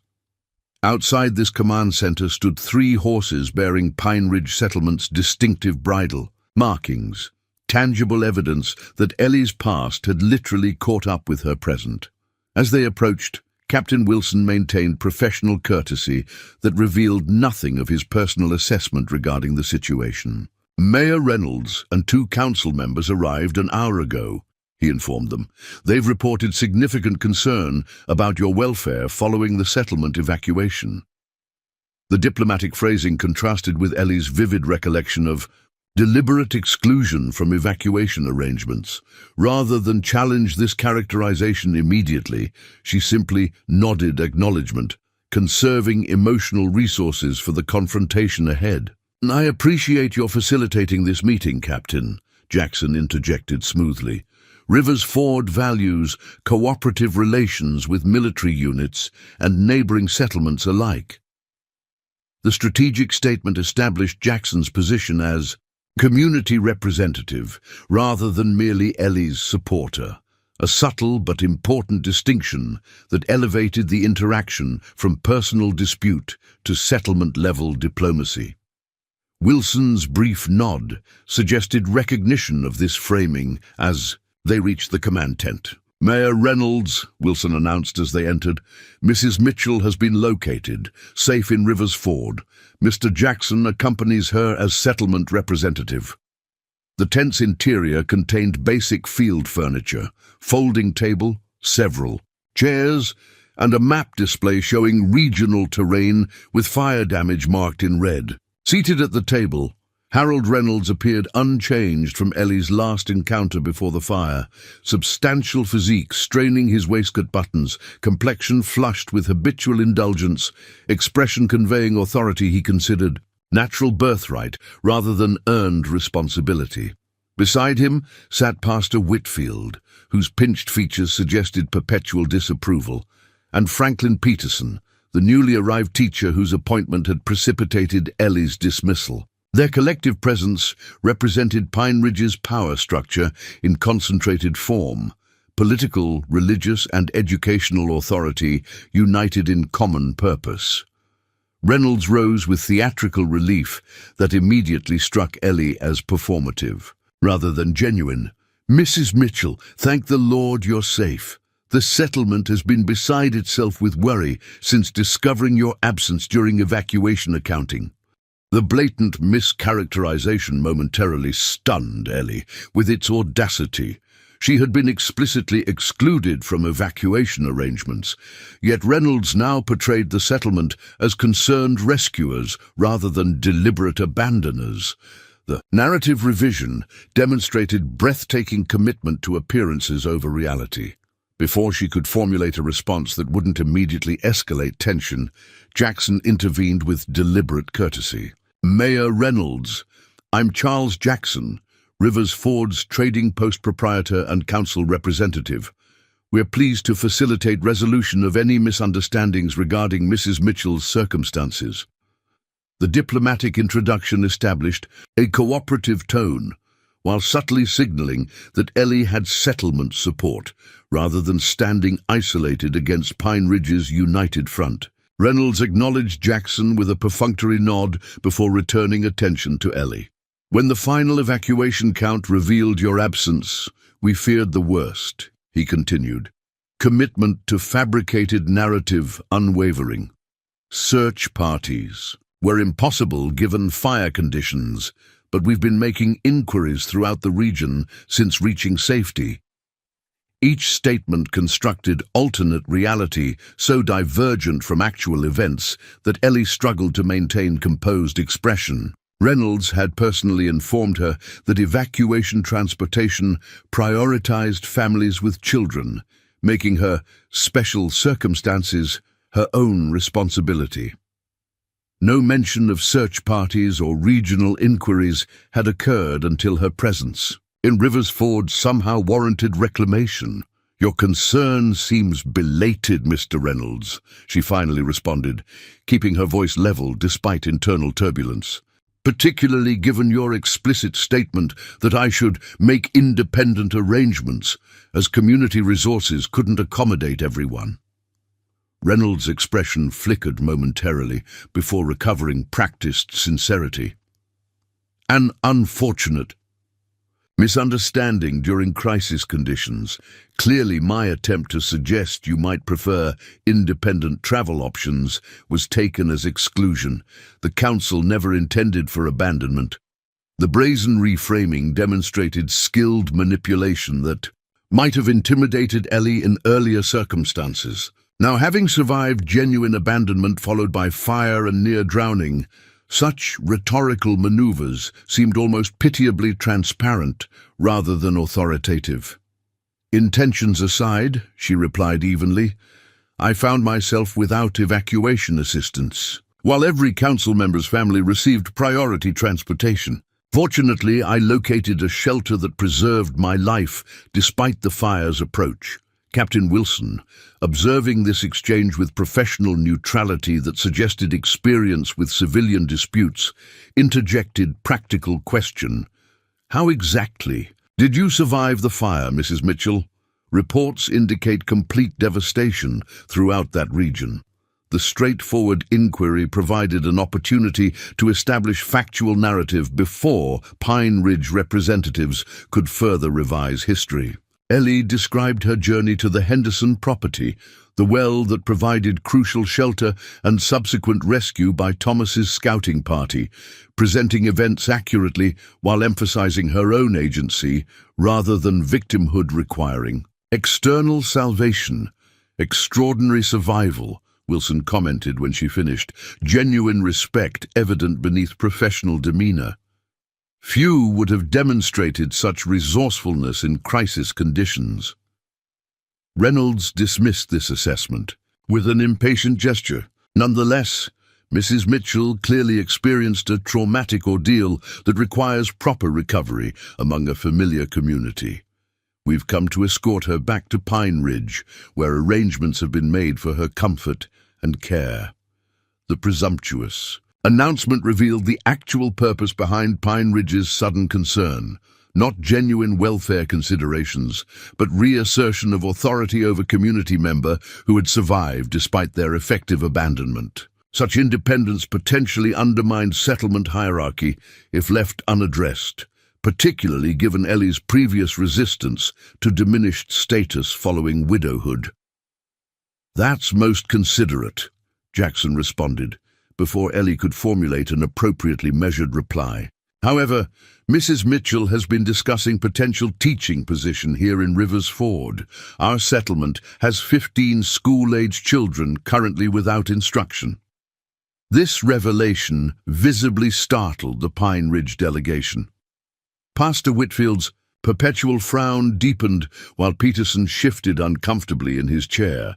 Reynolds recovered first, expression recalibrating to incorporate this unexpected development. While admirable, such arrangements seemed premature given Mrs. Mitchell's recent ordeal, he pronounced with paternal certainty. Additionally, her legal residence remains Pine Ridge, where property considerations require resolution. The reference to property struck purposefully at practical vulnerability. Ellie's cabin and possessions, while legally hers through William's explicit deed provisions, existed within settlement boundaries where access required community cooperation. Reynolds implicitly threatened these assets while presenting concern for her welfare, characteristic combination of practical leverage and moral posturing. "My cabin likely perished in the fire," Ellie observed, having witnessed flames approaching the settlement's northern edge where her home stood. "Fortunately preserved," Reynolds countered smoothly, "though considerable smoke damage requires attention. Another reason your presence is needed, to secure your property before opportunistic elements attempt acquisition during your absence. The transparent manipulation might have proven effective before recent experiences expanded Ellie's perspective. Now, having survived through resourcefulness rather than community support, material considerations carried diminished weight against newfound understanding of her own capabilities.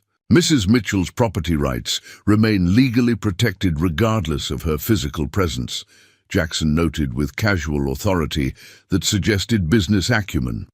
Nebraska territory statutes specifically preserve ownership claims during owner absence due to natural disasters. Documentation can be filed with territorial offices confirming these circumstances. The informed intervention demonstrated Rivers Ford's substantial difference from Pine Ridge, providing practical support rather than leveraging vulnerability. Reynolds' expression tightened momentarily before reassuming solicitous concern.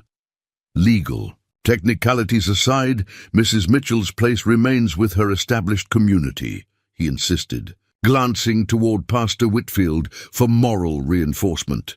The pastor adopted an appropriate expression of pastoral concern. "A widow requires community support, particularly following a traumatic experience. Scripture teaches us to care for those in vulnerable circumstances. Pine Ridge stands ready to fulfill this Christian obligation." The religious framing attempted to elevate settlement's position from self-interest to moral imperative. Strategy Ellie had observed frequently during community deliberations where practical advantages disguised themselves as ethical principles. Before recent experiences, such appeals might have triggered guilt or obligation.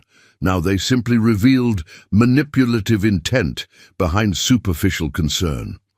"I appreciate Pine Ridge's belated interest in my welfare," Ellie responded with deliberate emphasis that highlighted timing incongruity. "However, My circumstances have changed significantly.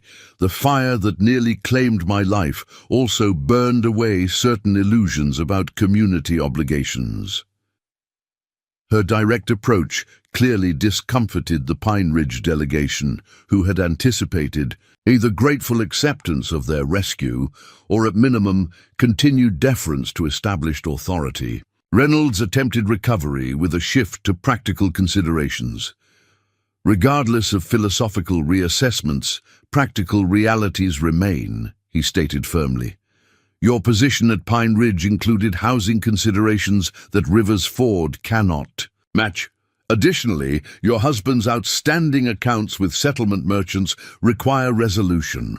The reference to supposed debts represented expected escalation, financial obligation as leverage when moral appeals proved insufficient. Jackson interrupted this maneuver with professional interest natural to his trading position. Outstanding accounts, he inquired with businesslike neutrality. Documentation would facilitate appropriate resolution through territorial exchange processes. Reynolds appeared momentarily disconcerted by this procedural response, rather than emotional reaction. The Settlement Council maintains records of community obligations. Mrs. Mitchell has been granted considerable flexibility regarding repayment timelines, given her circumstances. Interesting, Jackson commented mildly, since territorial commerce regulations require written documentation of debts exceeding $20, with signatures from both parties. I'd be happy to review these documents as Rivers Ford's business representative to ensure proper handling during this unusual situation. The precise reference to legal requirements undermined Reynolds's vague assertions, particularly given Dr. Mitchell's meticulous record-keeping that would have documented any legitimate obligations. Once again, Rivers Ford demonstrated practical support that contrasted sharply with Pine Ridge's manipulative approach. Captain Wilson, who had observed this exchange with professional detachment suggesting familiarity with settler disputes, evidently decided sufficient discussion had occurred. "Gentlemen," he interjected with authority that temporarily silenced both parties, "this appears to be a civil matter beyond military jurisdiction. Mrs. Mitchell clearly survived evacuation through her own resourcefulness and currently faces no immediate danger requiring intervention." He turned to Ellie with formal courtesy that nonetheless conveyed genuine respect. "Mrs. Mitchell, as Army representative, I must confirm your current situation results from free choice rather than coercion or misconception. Are you under any constraint regarding your movements or decisions?"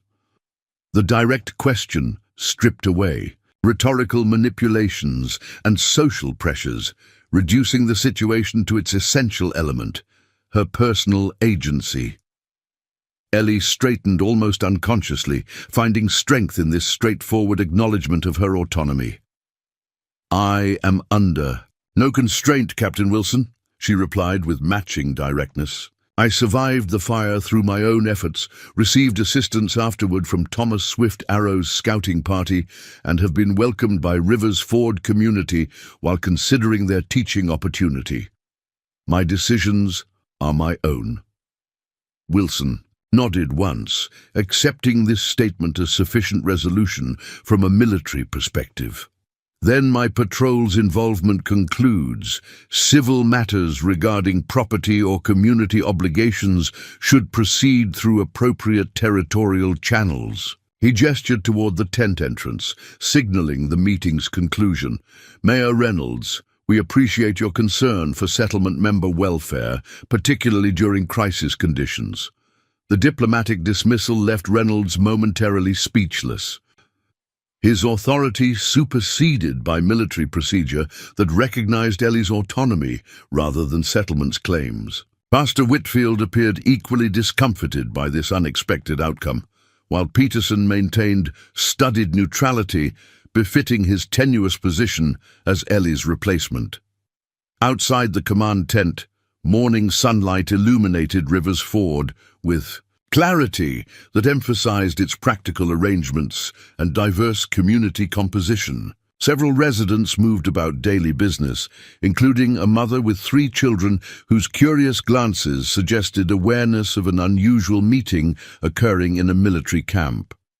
Among observers stood Thomas Swift Arrow, positioned unobtrusively near the trading post entrance with characteristic alertness that missed nothing while drawing minimal attention. Mrs. Mitchell, Reynolds attempted one final appeal as they emerged.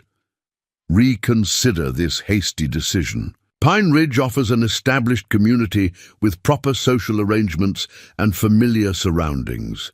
These alternative settlements lack appropriate structure for someone of your background.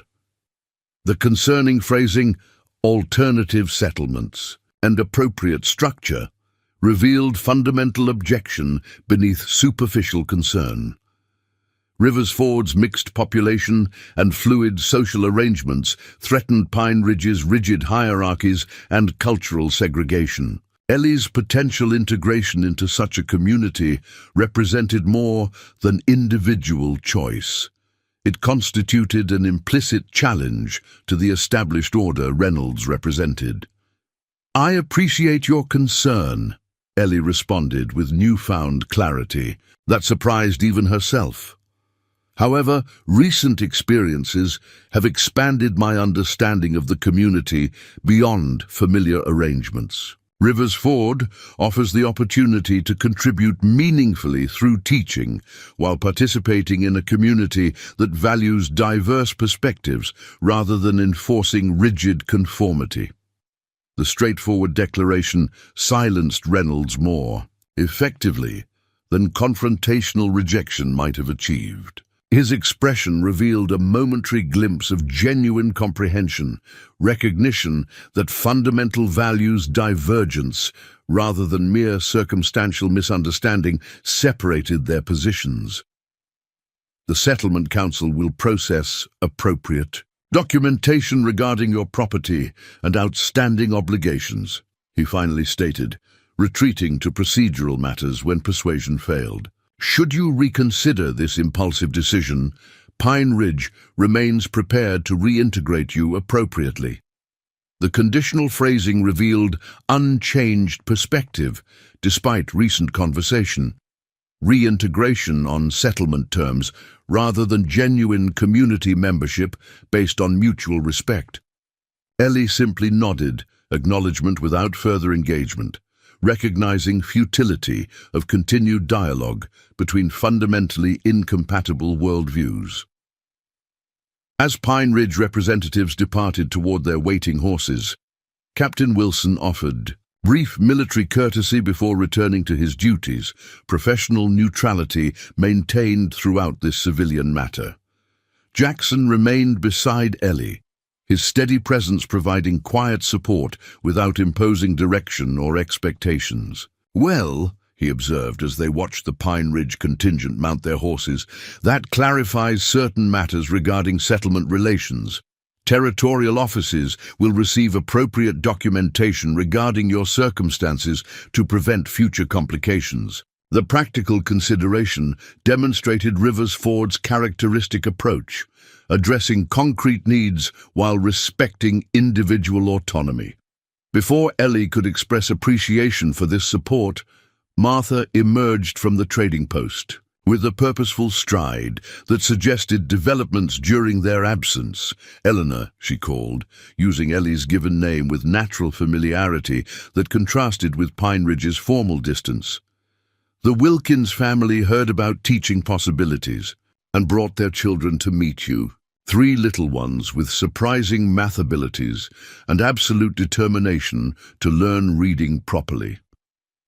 The simple announcement represented everything Pine Ridge lacked: organic community response based on genuine needs rather than hierarchical procedures and formal arrangements.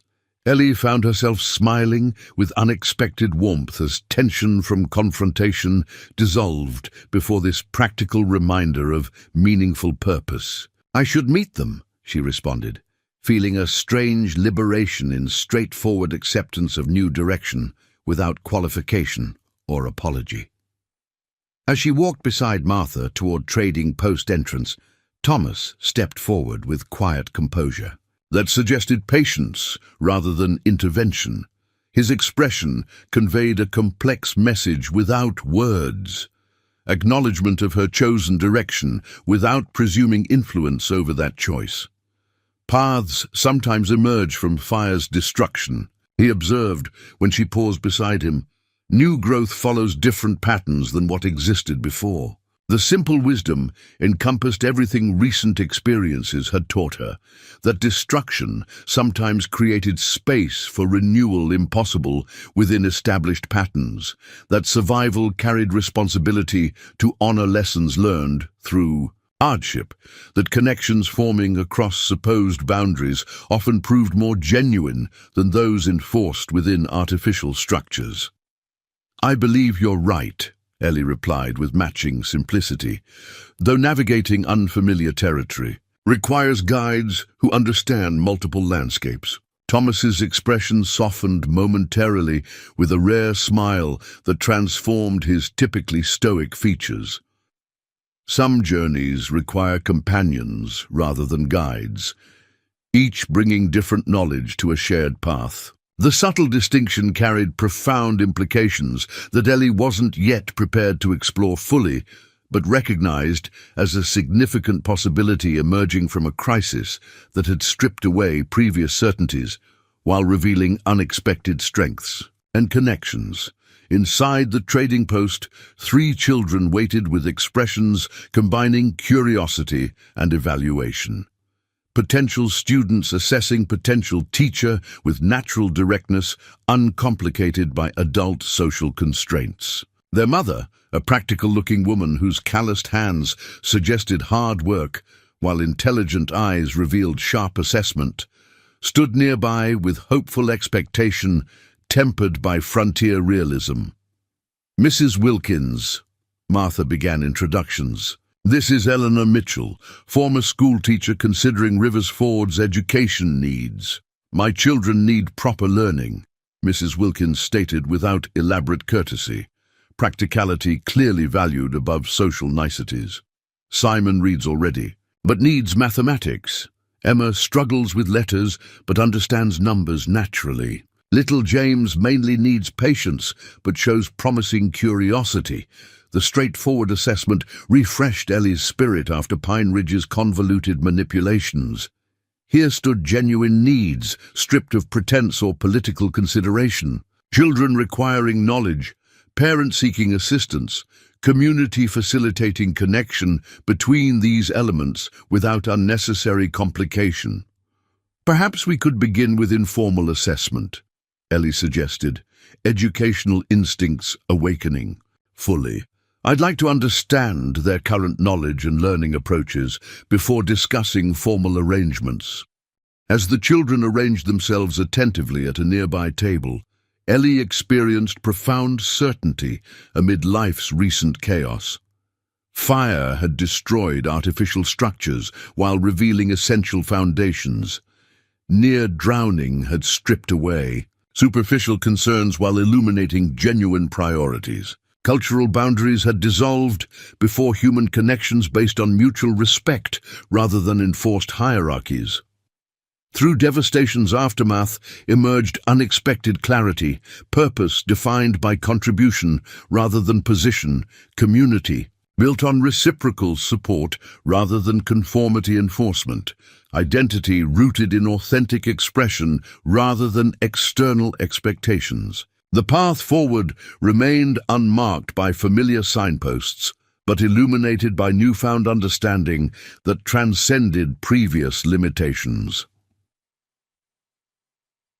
Eleanor Mitchell, teacher and survivor, began this new chapter with a simple question to eager students. First exchange in an educational journey that would help define Rivers Ford's future while honoring wisdom gathered from multiple traditions. Outside the trading post window, Thomas Swift Arrow nodded once in acknowledgement before turning toward duties that awaited his unique capacity to navigate between worlds, separate path running parallel to hers, yet connected through shared understanding that boundaries existed primarily in human imagination rather than natural reality. The prairie would recover from fire's transformation, emerging with different patterns, yet essential continuity. Human communities could achieve similar renewal when courage permitted growth beyond established limitations. Individual lives might transform most profoundly of all when experience stripped away illusion while revealing authentic strength previously hidden beneath social convention.